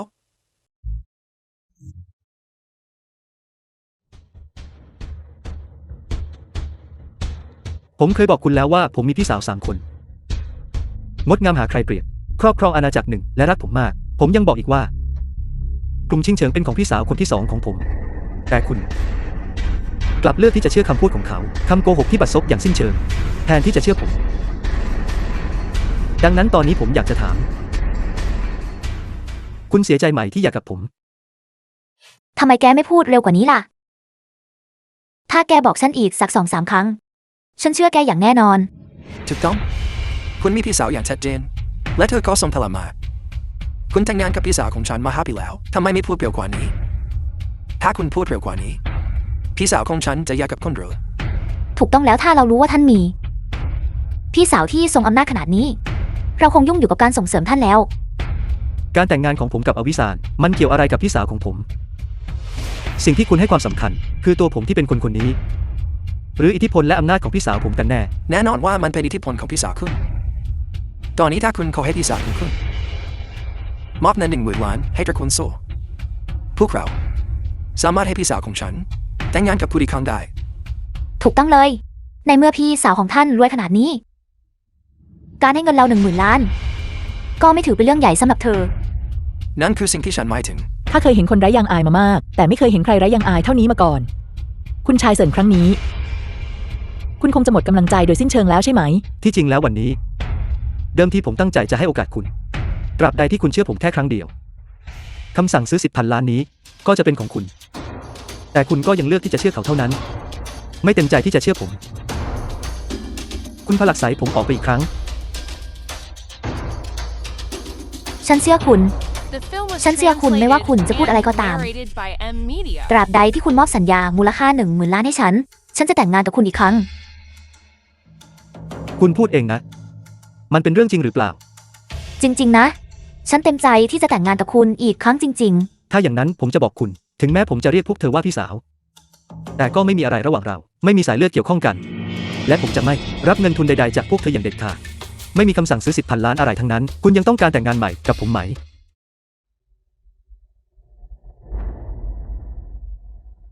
ก็ได้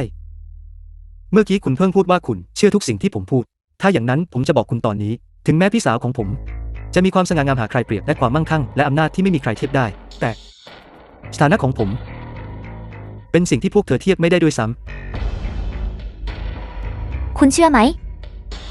ถ้าคุณมีสถานะที่โดดเด่นเช่นนี้จริงๆ คุณจะยังคงอยู่ในตระกูลซูของฉัน คอยก่อกินพวกเราเป็นเวลา5 ปีหรือ สุดท้ายคุณก็ยังไม่เชื่อผมอยู่ดีซูอวิสาน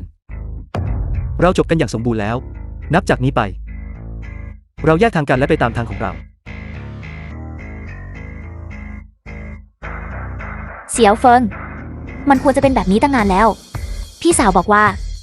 ตราบใดที่เจ้าเต็มใจ ทุกสิ่งที่พี่สาวมีก็เป็นของเจ้า สู้อวิซันสู่วิสาน เจ้าจะไม่มีวันรู้เลย ว่าเจ้าพลาดผู้ชายแบบไหนไป แต่ฉันก็ยังต้องขอบคุณนะ ที่ยกเซินเฟิงให้ฉัน ไรอย่างอาย ใครก็ได้ แฮมเปอร์ทาลิน พาพวกที่เกะกะสายตาพวกนี้ ออกไปจากที่นี่ ไล่พวกเขาออกไปให้หมด ไปรีบออกไปให้พ้น เสี่ยวเฟิง พี่ลองขอเชิญเจ้าไปทานอาหารค่ำใต้แสงเทียนในคืนวันพรุ่งนี้ แค่แล้ว2 คน พรุ่งนี้เป็นวันเกิดของฉัน ฉันอยากจะฉลองกับคุณ และมีแค่เรา2 คนเท่านั้น ฉันได้หารือเรื่องนี้กับพี่สาวคนโตของคุณแล้ว นี่คือสิ่งที่พี่ใหญ่ของเจ้าต้องการ ถ้าอย่างนั้นก็ได้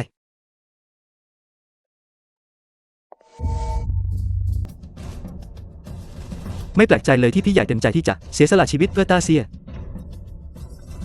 จนในที่สุดก็กลายเป็นเทพธิดาแห่งสงครามของต้าเซีย ดังนั้นต้าเซียจึงปฏิบัติต่อเธออย่างดี หากองค์อธิปัตย์ไม่ทำให้ข้าราชบริพารผิดหวัง ข้าราชบริพารจะตอบแทนความภักดีนั้นได้อย่างไร ข้าคิดว่าวันนั้นเจ้าแค่พูดไปเรื่อย ไม่คิดเลยว่าเจ้าจะมาจริง แม้ว่าที่นี่จะมีปีศาจและสัตว์ประหลาดอยู่บ้าง พวกวางแผนเล็กๆน้อยๆ และพวกประจบสอพลอแต่อย่างน้อยก็ยังมีต้าเซียอยู่ อำนาจของเทพสงครามหญิงยังคงกดขี่สิ่งต่างๆไว้ ทำไมผมจะต้องกลัวที่จะมาด้วย ๆ ข้าไม่คาดคิดเลยว่าเจ้าจะปากกล้าถึงที่นี้ เจ้าไม่ได้อาศัยแค่พี่สาว2 คนของเจ้าสิและตระกูลหนิงรอหรือรอจนกว่าพิธีตั้งจวนใหญ่ของเทพสงครามชินในวันนี้จะเสร็จสิ้นตระกูลอบีวันของข้าจะกลายเป็นตระกูลขุนนางชั้นนำแล้วข้าจะดูว่าเจ้าจะเอาอะไรมาสู้กับข้าผู้เย็นชินจังคือได้อีกแต่ข้าก็อยากรู้จริงๆว่าแกใช้แผนการดูแลเหลี่ยมแบบไหนถึงทำให้ซังเกิดหลงรักแกได้ข้าจะให้มันล้านบอกข้ามาสิ คุณชายอวีเหวินคุณเข้าใจผิดแล้ว ผมไม่เคยใช้กลอุบายหรือเล่ห์เหลี่ยมใดๆ เป็นเพราะเสน่ห์ของผมต่างหากหมิงฉางเกิดเป็นคนตามจีบผมเอง เซนฟงนอกจากการโอ้อวดแล้วเจ้าทำอะไรอย่างอื่นไม่ได้เลยหรือคุณนุยายหนิงมีสถานะแบบไหนทันน่าจะมาตกหลุมรักเจ้าอย่างกระทืบริรอนได้อย่างไรอีกสักครู่เจ้าคงไม่คิดจะพูดว่าเทพสงครามยิงทิ้งคนเดียวในวันนี้จริงเทพสงครามที่สถาปนาจวนในวันนี้ก็ชอบเจ้าดูใช่ไหม คุณพูดถูกจริงๆ เทพสงครามฉินชอบผมจริงๆ เธอชอบผมอย่างมาก ยิงโซยิงเยสโซจริงๆข้าไม่เคยเห็นคนที่วัดดีและยิงโซเช่นนี้มาก่อนอื่นเจ้าบอกว่าคุณนุยายหนิงกำลังตามจีบแกและตอนนี้แกยังแปลพูดว่าเทพสงครามฉินก็ชอบแกด้วยแกไม่กลัวว่าคำพูดโอ้อวดของแกจะทำให้ตัวเองทำพินาศหรือไง เซินเฟิง พอได้แล้ว นานเลี้ยงตระกูลเฉิน นานแถลงข่าวของกลุ่มชิงเฉิง นายอาจจะทำตัววุ่นวายได้ท้ายที่สุดแล้วนั่นก็เป็นอาณาเขตของพี่สาวนาย ไม่มีใครกล้าทำอะไรนาย แต่วันนี้ที่นี่คือที่พำนักของเทพสงครามชิน มันคือพิธีสถาปนาเคหะอันยิ่งใหญ่ของเทพสงครามชิน ที่นี่ยังเป็นที่นายจะมาทำตัววุ่นวายได้อีกหรือ ประธานสู่คุณเข้าใจผิดแล้ว ผมไม่ได้พูดเล่น ทุกคำที่ผมพูดเป็นความจริง คุณหนูหนิงคนโตแห่งตระกูลหนิงเป็นคนที่ตามจีบผมจริงๆ เท ทพสงครามฉินรักผมยิ่งกว่าชีวิตของเธอเองเสียอีก ไร้ความหวังโดยแท้ คุณหนูใหญ่หนิงเป็นผู้หญิงของอวีวันเท่าผู้นี้ยิ่งไปกว่านั้นเทพสงครามฉินเป็นบุคคลที่ตระกูลอวีเวิร์นยกย่องดูเทพเจ้ากล้าที่จะล้มเกินพวกเขาทั้งสองคนพร้อมกันนี่มันเลือดทนแล้วแต่หัน เดี๋ยว นางคือคุณหนูใหญ่หนิงแห่งตระกูลนี้นางเป็นสาวงามที่หาใครเทียบไม่ได้จริง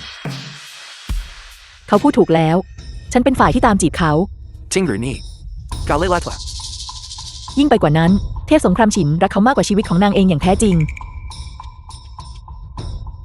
เจ้ากำลังพูดเหลวไหลเจ้าต้องทุกแล้วลงด้วยแผนการเล่ห์ของเขาเป็นไปไม่ได้ยิ่งกว่าที่ฉินเทพสงครามจะชอบเขาพวกเจ้าแค่พยายามสมคบคิดกันเพื่อหลอกลวงผู้คน คุณหนูใหญ่หนิง สถานะของเขาคืออะไร ฉันไม่จำเป็นต้องพูดอะไรอีกแล้วใช่ไหม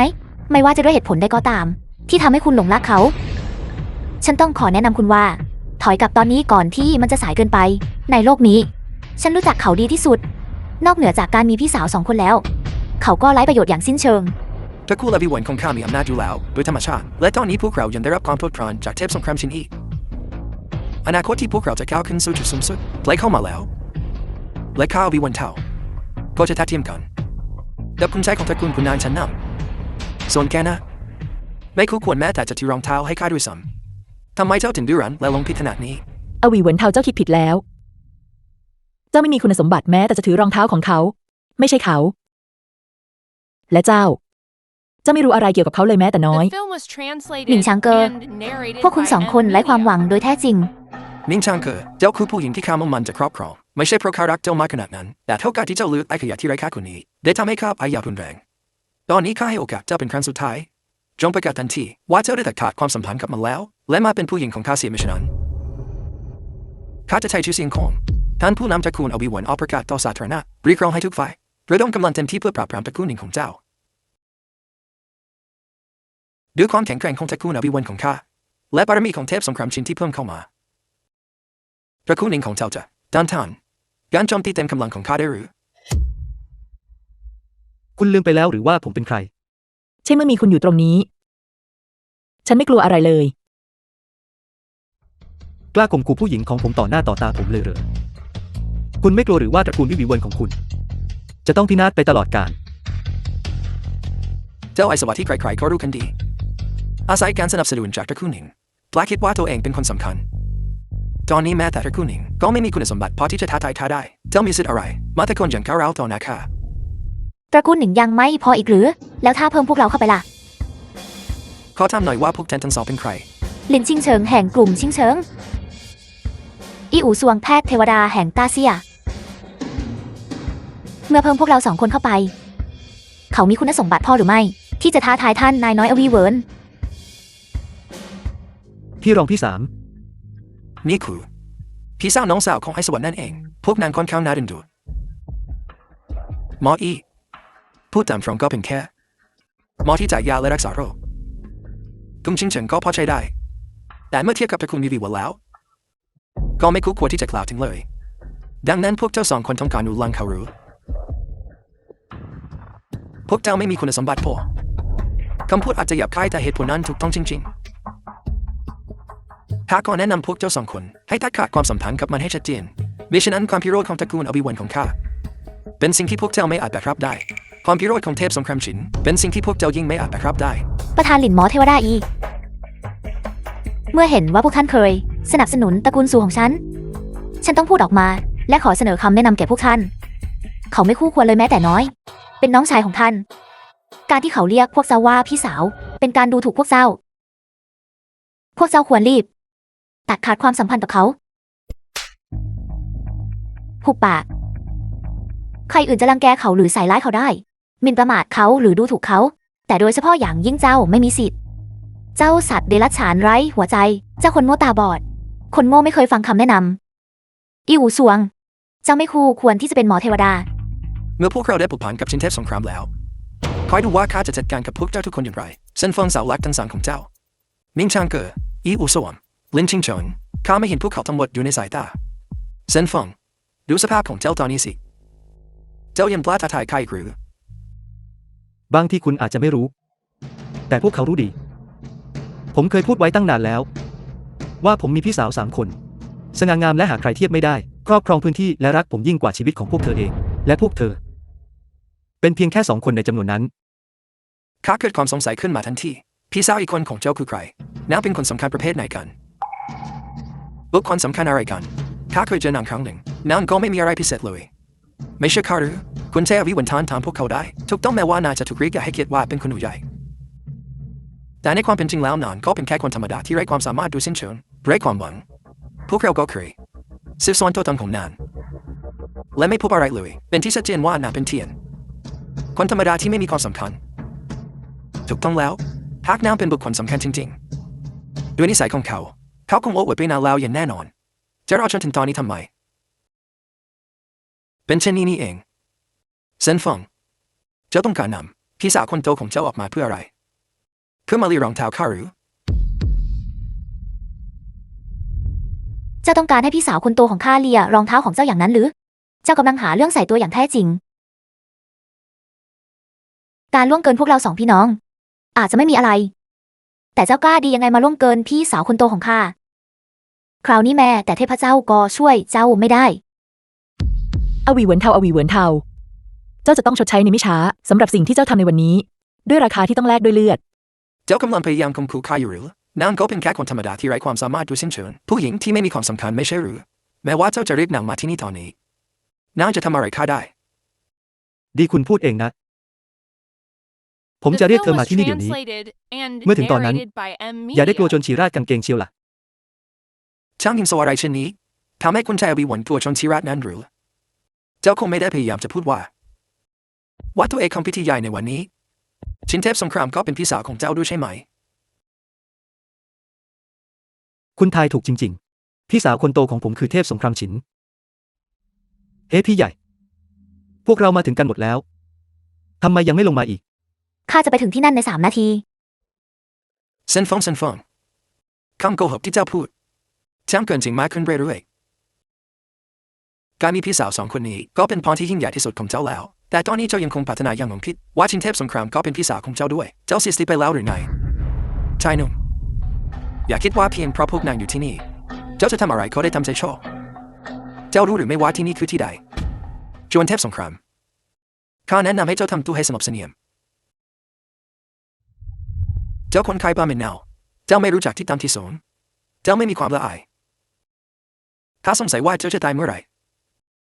เจ้าอาจจะไม่รู้ตัวด้วยซ้ำ 2 นาที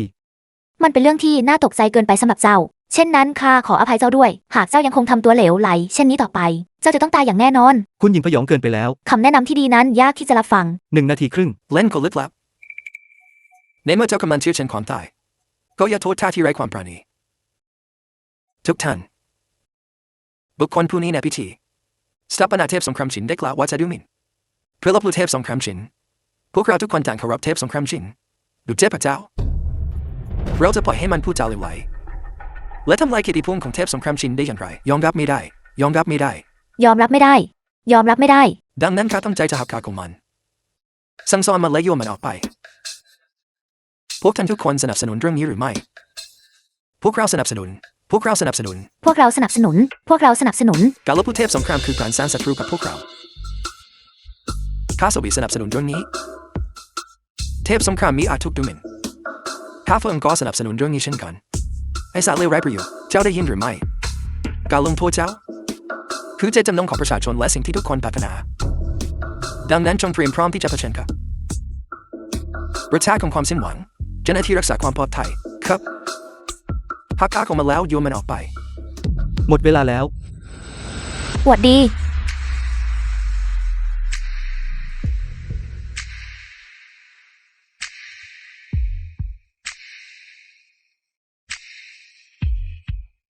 นาวมาจากไหน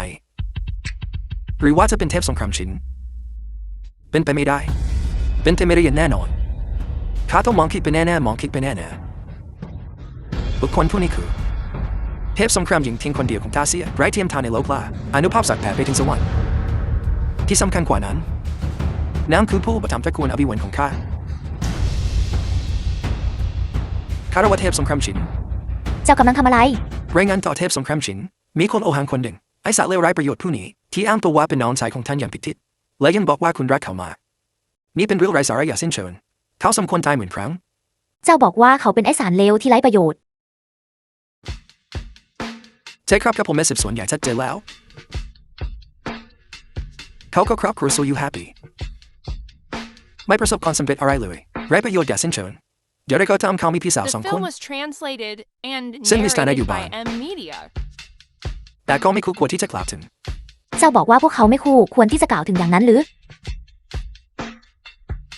ครับท่านเทพทรงคำชินเมื่อเทียบกับท่านพวกเธอไม่คู่ควรที่จะกล่าวถึงอย่างแท้จริงหากท่านไม่ใช่ทุกคนที่อยู่ที่นี่สามารถเป็นพยานได้พวกเราก็ไม่รู้เหมือนกันพวกเราไม่รู้เรื่องอะไรเลยหัวใจของข้ากำลังเต้นแรงรู้สึกเหมือนวิญญาณหลุดลอยพวกเจ้าเป็นอะไรกันไปหมดท่านเทพสงครามโปรดปลอบใจทุกคำที่กระผมพูดเป็นความจริงโปรดรอสักครู่กระผมจะจัดการพวกเขาออกไปทันทีท่านเทพสงครามชินทำที่ข้าทำไม เจ้าไม่เพียงแต่สมควรถูกตีเท่านั้นแต่ยังสมควรตายด้วย ท่านเทพสงครามชินครอบครัวอภิวัณของข้าพักดีต่อท่านมาโดยตลอดข้าไม่เข้าใจว่าทำไม เพราะเธอเป็นพี่สาวคนโตของผมจริงๆพี่ใหญ่ชุดทหารของพี่ใหญ่ช่างน่าเกรงขามยิ่งนัก หลังจากที่เจ้าสืบทอดตำแหน่งแล้ว และรับใช้ตาเซีย เครื่องแบบทหารของเจ้าจะสง่างามยิ่งกว่าของข้าเสียอีก เขาเป็นน้องชายของแพนทินหรือ ใช่เขาคือน้องชายของข้าแล้วข้าล่ะข้าก็มีน้องสาว2 คนเช่นกันพี่สาวคนโตเช่นนั้นเจ้ายังเชื่ออยู่หรือว่า เขาเป็นขยะเจ้ายังเชื่ออยู่หรือว่าพวกเขาไร้ความสำคัญ ท่านเทพสงครามชินกระผมผิดไปแล้วกระผมไม่ควรทำเช่นนี้กระผมตาบอดกระผมผิดไปแล้วโปรดยกโทษให้กระผมด้วยกระผมไม่ควรพูดเช่นนั้น การอนุญาตให้ตระกูลอวิเวิร์นของเจ้าเป็นเจ้าภาพจัดพิธีสถาปนานั่นคือความโปรดปรานที่มอบให้แก่ตระกูลอวิเวิร์นมันไม่ใช่ทุนให้เจ้ากระทำการโดยประมาท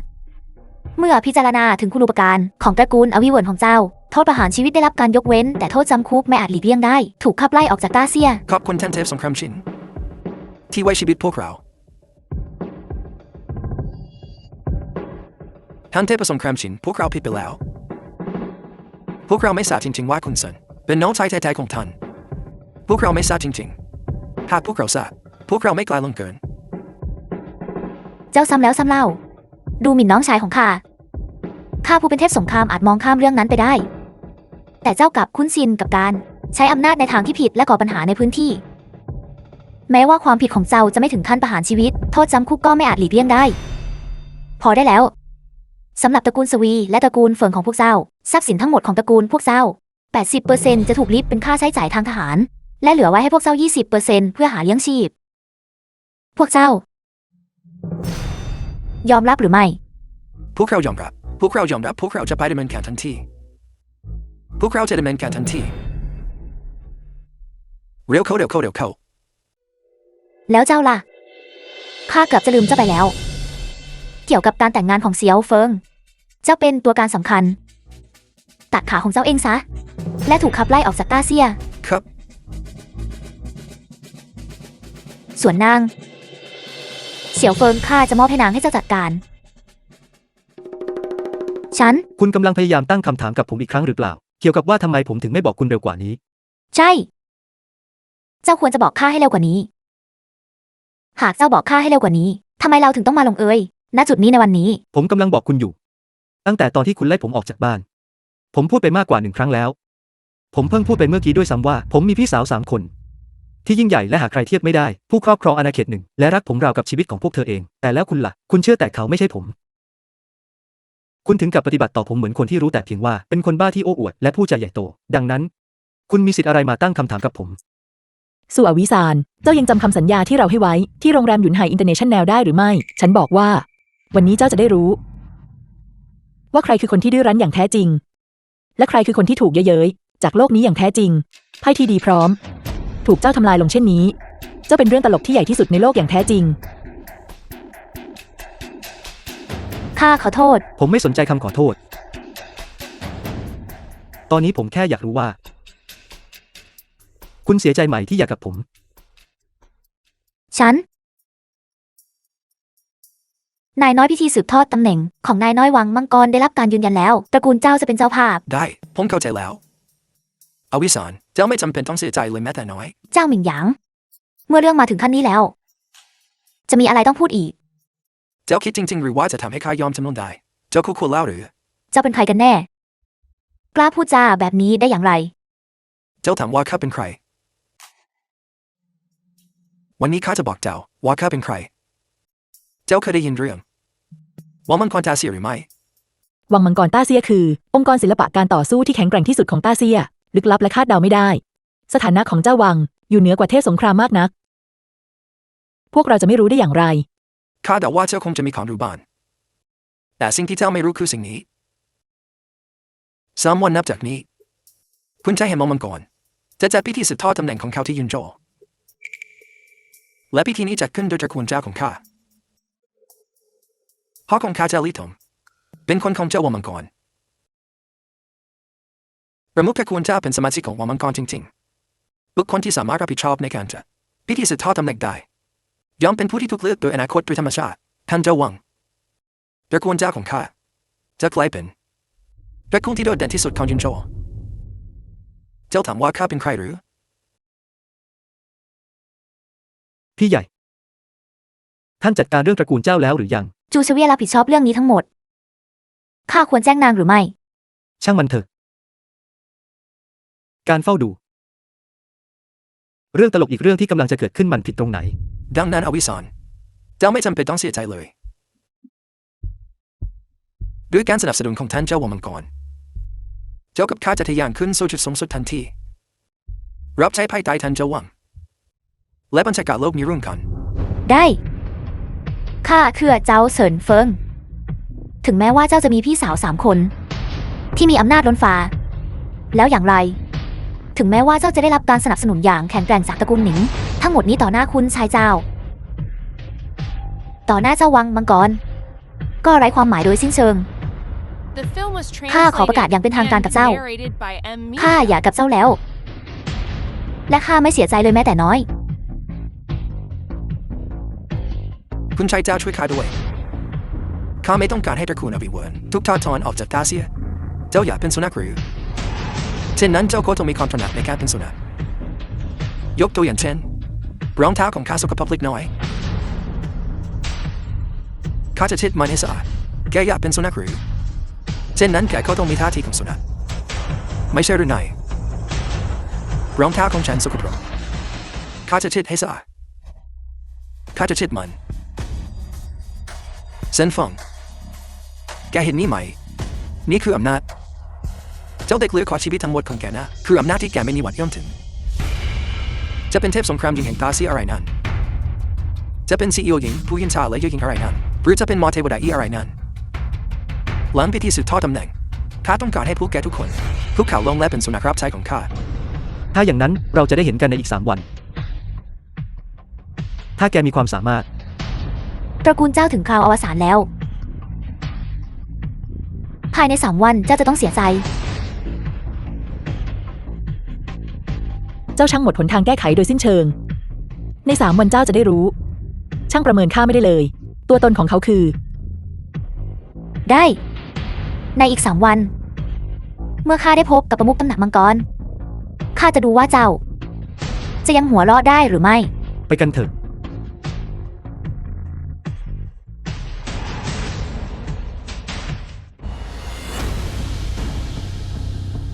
3 วันให้หลังข้าจะใช้บารมีของท่านเจ้าตำหนักเพื่อสร้างชื่อเสียงไปทั่วโลกและสั่นสะเทือนข้าสวรรค์ด้วยอำนาจของข้าแทนทูตชื่อเสวะพิธีสืบทอดตำแหน่งของคุณชายได้เตรียมการอย่างเหมาะสมแล้วอย่างไรก็ตามท่านช่วยจัดการให้พวกเรา2 พ่อลูกได้พบกับคุณชายล่วงหน้าได้หรือไม่ขอรับท่านทูตพวกเราชื่นชมท่านเจ้าตำหนักมานานแล้ว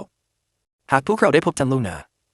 ก็จะเป็นการสะดวกในการสร้างความคุ้นเคยจะไม่ทำให้พวกเราสามารถรับใช้ท่านได้ดียิ่งขึ้นในอนาคตหรือ ไม่จำเป็นหรอก ท่านเจ้าตำหนักกำลังยุ่งอยู่ อย่างไรก็ตามพรุ่งนี้ก็เป็นพิธีสืบทอดตำแหน่งแล้ว ตอนนี้จึงไม่จำเป็นต้องรีบร้อน ตราบใดที่ท่านทำได้ดี จะต้องกังวลอะไรว่าจะไม่ได้รับการสนับสนุนจากท่านเจ้าตำหนัก ท่านทูตพูดถูกพวกเรา2 พ่อลูกจะทุ่มเทอย่างเต็มที่แน่นอนรับประกันว่าจะไม่มีข้อผิดพลาดเกิดขึ้น ถูกต้อง ท่านเจ้าตำหนักฝึกฝนอยู่ข้างนอกเพียงลำพัง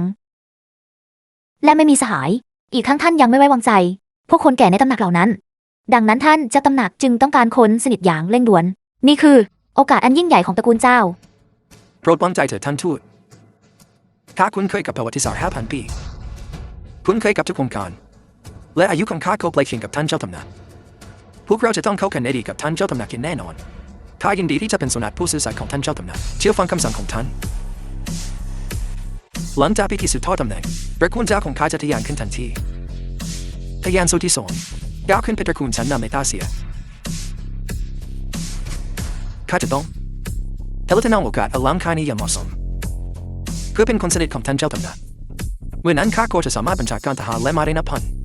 แม้แต่เทพสงครามชินฮ่องหลินก็จะต้องแสดงความเคารพต่อข้าถึงเวลานั้นข้าจะต้องฉีกกระชากสันเฟิร์มไอ้สัตว์เลวไร้ค่าผู้นั้นออกเป็นวินชินและข้าก็จะเอาพี่สาวทั้งสองของมันด้วยและพาพวกนางทั้งหมดขึ้นเตียงการจัดการที่รุรามา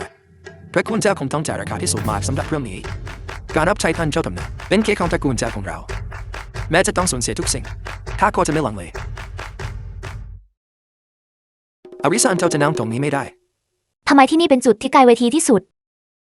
ข้าอยากนั่งตรงนี้จริงๆ เมื่อประมุขตำหนักมาถึง ข้าอยากจะมองให้ชัดต่อ ที่นี่เตรียมไว้สำหรับท่านเจ้าตำหนักโดยเฉพาะมีเพียงท่านเท่านั้นที่มีคุณสมบัติที่จะนั่งตรงนี้ข้าขออภัยข้าล่วงเกินไปแล้ว ไม่เป็นไรข้าจัดที่ให้เจ้าตรงนี้แล้วดูสิที่ตรงนี้เจ้าก็สามารถมองเห็นทุกอย่างได้อย่างชัดเจนเช่นกันไม่ใช่หรือใช่ ขอบคุณทำไมถึงต้องเกรงใจข้าขนาดนี้เซินเฟิงเขาพยายามที่จะนั่งในที่นั่งพิเศษของประมุขตำหนักจริงๆเซินฟงแกควรดูตัวเองหน่อยแกเป็นคนประเภทไหนกันแล้วแกกล้ามานั่งตรงนี้หรือผมเป็นคนแบบไหนกันแน่คุณน่าจะรู้เรื่องนั้นดีอยู่แล้วนี่คือที่นั่งพิเศษของเจ้าตำหนักผู้มีชื่อเสียงเช่นพวกเราต้องเคารพยำเกรงท่านแกมีคุณสมบัติอะไรมานั่งที่นี่มันเป็นแค่ที่นั่งจำเป็นต้องแบ่งเป็นลำดับชั้นด้วยหรือสถานะแบบไหนกำหนดว่าแกควรนั่งที่นั่งแบบไหนนี่คือกฎอย่าคิดว่าเพียงเพราะแกก็ติดพี่สาวทั้งสองของแกจะสามารถที่ว่าตัวเองเหนือกว่าคนอื่นได้ผมคิดว่าคุณเข้าใจผิดแล้วไม่ใช่ว่าพี่สาวทั้งสามของผมกำลังหนุนหลังผมอยู่แต่เป็นผมต่างหากที่กำลังหนุนหลังพี่สาวทั้งสามของผมเซินฟงแกรู้ตัวไหมว่ากำลังพูดอะไรอยู่ที่นี่ทุกคนที่อยู่ที่นี่รู้ว่าแกเป็นใครแกเป็นแค่คนขายปลาจากท้องถนนที่ก็ตระกูลซูยูแฮปปี้ไม่ประสบความสำเร็จอะไรเลยและในที่สุดเขาถูกไล่ออกถ้าไม่ใช่เพราะพี่สาว3 คนของแกคงตายไปแล้ว800 ครั้งแกมีสิทธิ์อะไรมาพูดเรื่องไร้สาระที่นี่อ้างว่าแกหนุนหลังพี่สาว3 คนของแกเซินเฟิงจะมีแต่พี่สาวไม่มีน้องชายจะไม่ควรมีความเกี่ยวข้องใดๆกับท่านประมุขตำหนักผู้ทรงเกียรติออกไปเดี๋ยวนี้ที่นี่ไม่ใช่ที่ให้เจ้ามาแสดงความโอ้อวดหรือหลอกลวงผู้คนสู่อวิสานเขาไม่ได้ไม่เกี่ยวข้องกับเจ้าตำหนักในทางตรงกันข้ามความสัมพันธ์ของพวกเขานั้นใกล้ชิดมากสนิทกันหรือถ้าอย่างนั้นข้าก็อยากจะรู้ว่ามันเป็นความสัมพันธ์แบบไหนถ้าอย่างนั้นเจ้าก็ควรยืนให้มั่นเกรงว่าข้าจะทำให้เจ้าตกใจเมื่อข้าบอกไปแกไม่จำเป็นต้องกังวลเรื่องนั้นพิธีอันยิ่งใหญ่นี้จัดขึ้นโดยตระกูลเจ้าของข้าเจ้ามิงหยางถึงกับได้รับเลือกจากท่านเจ้าตำหนักให้เป็นคนสนิทของท่านและพวกเรากำลังจะบัญชาการโลกนี้ร่วมกันและปกครองทุกภูมิภาคบอกข้าสิว่าใครในโลกนี้ที่จะสามารถทำให้เจ้ามิงหยางหวาดกลัวได้จนรู้สึกไม่สบายใจคุณกลายมาเป็นคนสนิทของผมตั้งแต่เมื่อไหร่ทำไมผมถึงไม่รู้เรื่องนี้เลยคนสนิทของแกหรือแกกำลังบอกว่าท่านเจ้าตำหนักมังกรที่กำลังจะสืบทอดบัลลังก์คือแกเองหรือไอ้หนูถูกต้องแล้วผมคือคนที่คุณพูดถึงว่าไม่อาจเอื้อมถึงคือเจ้าตำหนักมังกรที่ผู้คนนับพันเคารพนับถือเซินฟงเจ้าตำหนักมังกรแค่แกนี้นะแกอยากจะทำให้ทุกคนที่นี่วราจนตายหรือไงโตทะโลข้าเข้าใจแล้ววันนี้แกมาที่นี่เพื่อโอวดเท่านั้นใช่ไหมสร้างเรื่องวุ่นวายเลวไร้ประโยชน์เมื่อแกทำให้เรื่องนี้ใหญ่โตขึ้นและทุกเจ้าตำหนักประหารชีวิตครอบครัวของเราทั้งสองก็จะสามารถหาทางออกจากความสิ้นหวังได้ทุกต้องให้เด็กนี้กำลังหาที่ตายสู่อวิสานข้าบอกเจ้าไปนานแล้วตัวตนของเซินเฟิงนั้นเกินกว่าที่เจ้าจะประเมินได้ตอนนี้เจ้าควรจะเข้าใจความหมายเบื้องหลังคำพูดของข้าแล้วน่าเสียดายที่เจ้ายังไม่เชื่อช่างน่าสมเพชจริงๆหากเขาอ้างว่าเป็นคนอื่นบางทีเราอาจจะเชื่อเขาแต่เขายืนกรานที่จะอ้างว่าเป็นประมุขตำหนักเขาแค่กำลังหาที่ตายเท่านั้นหนิงฉางเก้อข้าขอแนะนำเจ้าอย่าหลงตามความเพ้อฝันของเขาข้ายังคงต้องพูดว่าคนที่หลงผิดคือเจ้าคุณชายเจ้าพิธีในวันนี้ไม่ธรรมดามันเกี่ยวข้องกับอนาคตของตระกูลเราทั้งสอง เราไม่สามารถปล่อยให้เขาไปล่วงเกินประมุขตำหนักได้โดยเด็ดขาดมิฉะนั้นเราจะไม่สามารถรับผลที่ตามมาได้ ทุกแล้วไม่ว่าตระกูลอบิวันของข้าจะสามารถเป็นข้อร้ายให้เป็นโชคดีได้หรือไม่ก็ขึ้นอยู่กับวันนี้พวกเราจะต้องไม่ยอมให้ไอ้สัตว์เลวร้ายประโยชน์มาทำลายแทนการอันยิ่งใหญ่ของเราตระกูลสบีก็จำเป็นต้องอาศัยบารมีของเจ้าตำหนักเพื่อหาทางออกจากความสิ้นหวังคุณชายเจ้าโปรดตัดสินใจดูเร็วตระกูลเฟินก็เช่นกันพวกเราหวังว่าคุณชายเจ้าจะไม่ลังเลและปล่อยให้สัตว์เลวร้ายประโยชน์นี้ทำตัวเลวร้ายต่อไป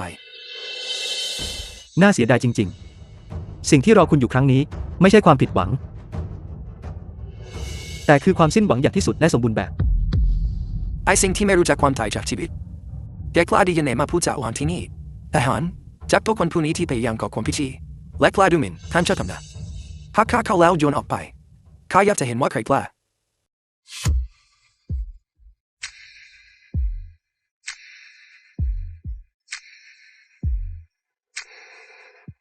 จนถึงตอนนี้เจ้ายังไม่รู้ตัวอีกหรือว่าเขาคือท่านเจ้าตำหนักแข่งตำหนักมังกรข้าไม่เคยคาดคิดเลยว่าหมอเทวดาอีผู้ทรงเกียรติจะมีวันที่ให้การเท็จด้วยข้ากำลังบอกแกอยู่ว่าเขาเป็นคนแอบอ้างแม้จะมีคำให้การของแกเขาก็ไม่สามารถเป็นคงจริงได้แล้วข้าล่ะเทพธิดาแห่งสงครามต้าเซียมาถึงแล้วเจ้าสำนึกแล้วหรือยังโดยธรรมชาติแล้วการมีเทพธิดาแห่งสงครามมาให้การย่อมมีความน่าเชื่อถืออย่างแน่นอนแต่ท่านเป็นที่สาวของเขาท่านย่อมต้องพูดเข้าข้างเขาอย่างแน่นอนดังนั้นคำให้การของท่านจึงไม่น่าเชื่อถือเช่นกันเจ้าไม่เชื่อคำพูดของเทพธิดาแห่งสงครามต้าเซียด้วยซ้ำหรือเจ้าช่างเป็นคนดื้อรั้นที่ไร้ความหวังคนที่ดื้อรั้นไม่รู้จักแก้ไขคือท่านต่างหากนิ่งช่างเก๋อข้าได้สวามิภักดิ์ต่อคุณชายเจ้าแล้วและไม่ใช่ข้าก็จะร่วมกับคุณชายเจ้ากลายเป็นคนสนิทที่ไว้ใจได้ของท่านประมุขพร้อมดวงโดยกำลังจะมาถึงในไม่ช้าถ้าเจ้าไม่อยากให้ตระกูลหนิงถูกทำลายก็จำคุกเขาลงและอ้อนวอนข้ายันเชื่อฟังข้าจะยอมให้เจ้ามาเป็นผู้หญิงของข้านี่คือโอกาสสุดท้ายของเจ้าถ้าอย่างนั้นข้าก็ขอแนะนำให้เจ้าคุกเข่าลงอย่างเชื่อฟังและอ้อนวอนให้สันเฟิงไว้ชีวิตสุนัขของเจ้านี่เป็นคำแนะนำสุดท้ายของข้าสำหรับเจ้าไม่ใช่แค่เขาเท่านั้นแต่รวมถึงคุณด้วยและคุณคุกเข่าลงเดี๋ยวนี้สำหรับความผิดพลาดที่คุณได้ก่อไว้ขอความเมตตานี่คือโอกาสสุดท้ายของคุณเช่นกันสมแล้วที่เป็นผู้กับฝากไร้ประโยชน์เพราะมีพี่สาวสามคนอยู่ข้างๆเสียงของท่านก็ดังกว่าที่เคยเป็นมาคุณชายเจ้าหยุดพูดจาไร้สาระได้แล้วหากไม่จัดการโทษตลกเช่นนี้โดยเร็วจะส่งผลกระทบต่อศักดิ์ศรีของท่านประมุขทุกต้องการล่วงเกินท่านประมุขพวกเราทุกคนต้องรับผิดชอบเทพสงครามฉินข้าขอเตือนท่านในฐานะผู้ใต้บังคับบัญชาที่ได้รับความไว้วางใจจากเจ้าตำหนักมังกรข้าตั้งใจจะจัดการกับไอ้ตัวตลกนี้ข้าหวังว่าท่านจะไม่เข้ามายุ่งเกี่ยวมิฉะนั้นหากเจ้าตำหนักลงโทษท่านก็จะไม่สามารถรับผลที่ตามมาได้เช่นกันเจ้าคนโง่เขลาที่ไม่รู้จักยับยั้งชั่งใจก็ได้ถ้าอย่างนั้นข้าจะไม่เข้าไปยุ่งข้าอยากจะเห็น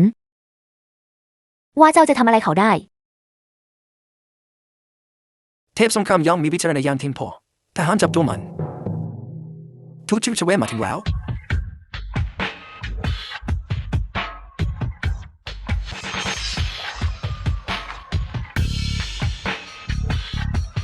เกิดเรื่องวุ่นวายอะไรขึ้นพระเพียรท่านทูตมีคนกล้าหาญจันไทยปลอมตัวเป็นท่านประมุขพวกเขาไม่สนใจท่านและบมังกรเลยแม้แต่น้อยและดูหมิ่นท่านเรื่องนี้เป็นความจริงหรือเป็นความจริงอย่างที่สุดทุกคนที่อยู่ที่นี่สามารถเป็นพยานได้มิงหยางข้าไม่ได้มอบหมายให้เจ้าดูแลการจัดการสถานการณ์ที่นี้ทั้งหมดหรือเจ้าทำผิดพลาดพื้นฐานเช่นนี้ได้อย่างไรท่านทูตโปรดระงับโทษะทั้งหมดเป็นเพราะความประมาทชั่วขณะของข้าจะให้คุณขับไล่มันออกไปทันทีทหารรอก่อนข้าอยากจะเห็นใครกันที่กล้าแอบอ้างเป็นท่านเจ้าตำหนักคนผู้นี้เป็นใครกันแน่เป็นเขาเองเขาเคยอาศัยอยู่กับตระกูลโซในฐานะผู้ชายที่ถูกเลี้ยงดูมาหลายปีเขาเก่งในการโอ้อวดอาศัยพี่สาวของเขาเที่ยวหลอกหลอนผู้คนไปทั่วก็คือคนที่เรากำลังพูดถึงนั่นแหละเป็นความจริงอย่างที่สุดทุกคนที่อยู่ที่นี่สามารถเป็นพยานได้ทุกต้องการสามารถเป็นพยานได้เขาคือคนที่ปลอมตัวเป็นท่านประมุขเขาสมควรได้รับโทษประหารชีวิตข้าก็สามารถเป็นพยานได้เช่นกันพวกเราก็ให้ทูตจูซิวะสัมประหารเขาเพื่อรักษาศักดิ์ศรีของวงมังกรท่านทูตโปรดออกคำสั่งให้ประหารชีวิตเขาในที่นี้เลยพวกปากของพวกเจ้าซะเกิดอะไรขึ้นครับพ่อเขาคือประมุขมังกรเขาต้องเข้าใจผิดแน่ๆเขาเป็นผู้ชายที่ถูกเลี้ยงดูในตระกูลซูมาหลายปีไอลูซาพีแกกำลังจะทำลายตระกูลเจ้าของเราอย่าห้ามท่านนะท่านจะเข้ามาด้วยตัวเองพวกปากซะท่านประมุข เป็นความผิดของข้าพเจ้าเองทั้งหมดข้าพเจ้าล้มเหลวในการให้ข้อมูลทั้งหมดของท่านแก่ไอ้ลูกสะพี่ผู้นี้สิ่งทำให้มันล้มเกินท่านเป็นความผิดของข้าพเจ้าเองทั้งหมดเป็นความผิดของข้าพเจ้าเองทั้งหมดเขาเป็นท่านประมุขจริงๆหรือหัวหน้าตระกูลเจ้าคงจะเข้าใจผิดคิดว่าเขาเป็นคนอื่นโฮเรมแกจนเรื่องนี้แล้ว จูเชเวีย เจ้าสามารถบอกความจริงสุดท้ายแกพวกเขาได้แล้วตอนนี้ สู่อวิสานข้าพร้อมแล้ว ที่จะฟังเสียงหัวใจของเจ้าแตกสลาย ผู้ใต้บังคับบัญชาขอต้อนรับการขึ้นครองตำแหน่งของท่านเจ้าตำหนักด้วยความเคารพ ขอน้อมรับการขึ้นครองตำแหน่งของท่านประมุขด้วยความเคารพ ขอต้อนรับการขึ้นครองตำแหน่งของท่านเจ้าตำหนักด้วยความเคารพ นี่เขาเป็นจริงๆเป็นจริงๆมันถูกต้องแล้วครั้งนี้ไม่มีทางผิดพลาดแน่นอนเป็นไปไม่ได้นี่เป็นไปไม่ได้อย่างแน่นอนเขาจะเป็นเจ้าตำหนักได้อย่างไร เช่นนั้นเจ้าก็คือประมุขตำหนักมังกรจริง ใช่ ๆ แล้วทำไมเจ้าไม่บอกข้าให้เร็วกว่านี้ ผมไม่ได้บอกคุณไปแล้วหรือ ซัววิสานความลำเอียงของเจ้าทั้งหมดนั่นแหละที่ทำลายเจ้า แม้ว่าสิ่งที่เขาพูดคำโกหกของเขาจะเต็มไปด้วยช่องโหว่เจ้าก็ยังเลือกที่จะเชื่อเขามากกว่าเชื่อเสียวเฟิง เจ้าสมควรแล้ว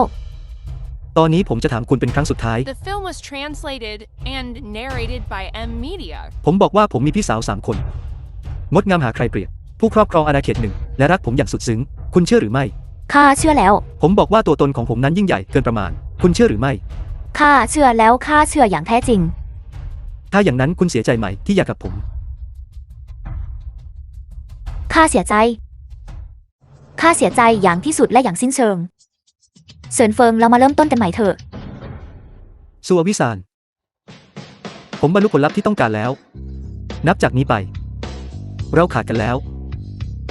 และไม่มีความเกี่ยวพันใดๆอีก เจ้าหมิงหยาง ตอนนี้ คุณยังกล้าพูดอีกหรือว่า คุณคือคนสนิทของผม และต้องการติดตามผมเพื่อบัญชาการโลก จบแล้วทุกอย่างจบลงแล้ว อวิหวนเทาตระกูลอวิหวนของคุณ ยังคิดว่าสามารถเปลี่ยนเรื่องร้ายให้กลายเป็นดีได้อีกหรือสวีเว่ยปิงเฟิงเจียอิน ยังคิดว่าสามารถหนีภัยพิบัติและหาทางออกได้อีกหรือจูเชเว่ ผู้ใต้บังคับบัญชาอยู่ตรงนี้ บุคคลที่กล่าวมาข้างต้น จะต้องถูกจัดการทีละคนทั้งหมด ครับท่านเจ้าตำหนัก ตอนนี้ผมมี ประกาศสำคัญที่จะต้องทำคุณช่วยยื่นมือให้ผมได้ไหม ผมขอประกาศว่านับจากนี้เป็นต้นไปหนิงฉางเกิดบุตรสาวคนโตของตระกูลหนิง คือคู่มั่นของผมคู่มั่นของเฉินเฟิง ดี ดีข้าคัดค้านการแต่งงานครั้งนี้เฉินเฟิง เจ้าทิ้งอวิสานไม่ได้นะ เจ้าเคยสาบานไว้ ว่าจะรักนางไปตลอดชีวิต พี่เคยพวกเราทุกคนดูว่าพวกเราผิดไปแล้วโปรดอย่าทอดทิ้งพี่สาวของข้าเลยมิฉะนั้นความรุ่งโรจน์และความมั่นคงของตระกูลสู้ของเราก็จะหมดไป อวิสานรีบไปอ้อนวอนเฉินเฟิงสิลูกเขยที่ดีเช่นนี้ เราจะไปหาได้จากที่ไหนอีก เราย้อนกลับไปไม่ได้แล้ว ทั้งหมดนี้เป็นความผิดของข้าเอง อวิสานเจ้าจะยอมแพ้ได้อย่างไร อย่างน้อย เจ้าก็ควรจะรีดไถค่าชดเชยการเลิกลาจากเขามาบ้าง เซินเฟิงนายเป็นคนเริ่มแล้วก็ทอดทิ้งมันไปนายผิดสัญญาทอดทิ้งพี่สาวของข้านายไม่คู่ควรที่จะเป็นลูกผู้ชายเว้นแต่นายจะจ่ายค่าชดเชยการเลิกรา100,000 ล้านไม่อย่างนั้นก็อย่าคิดที่จะจากไป จูเชเว่ ผู้ใต้บังคับบัญชาอยู่ตรงนี้ โยนพวกเขาออกไป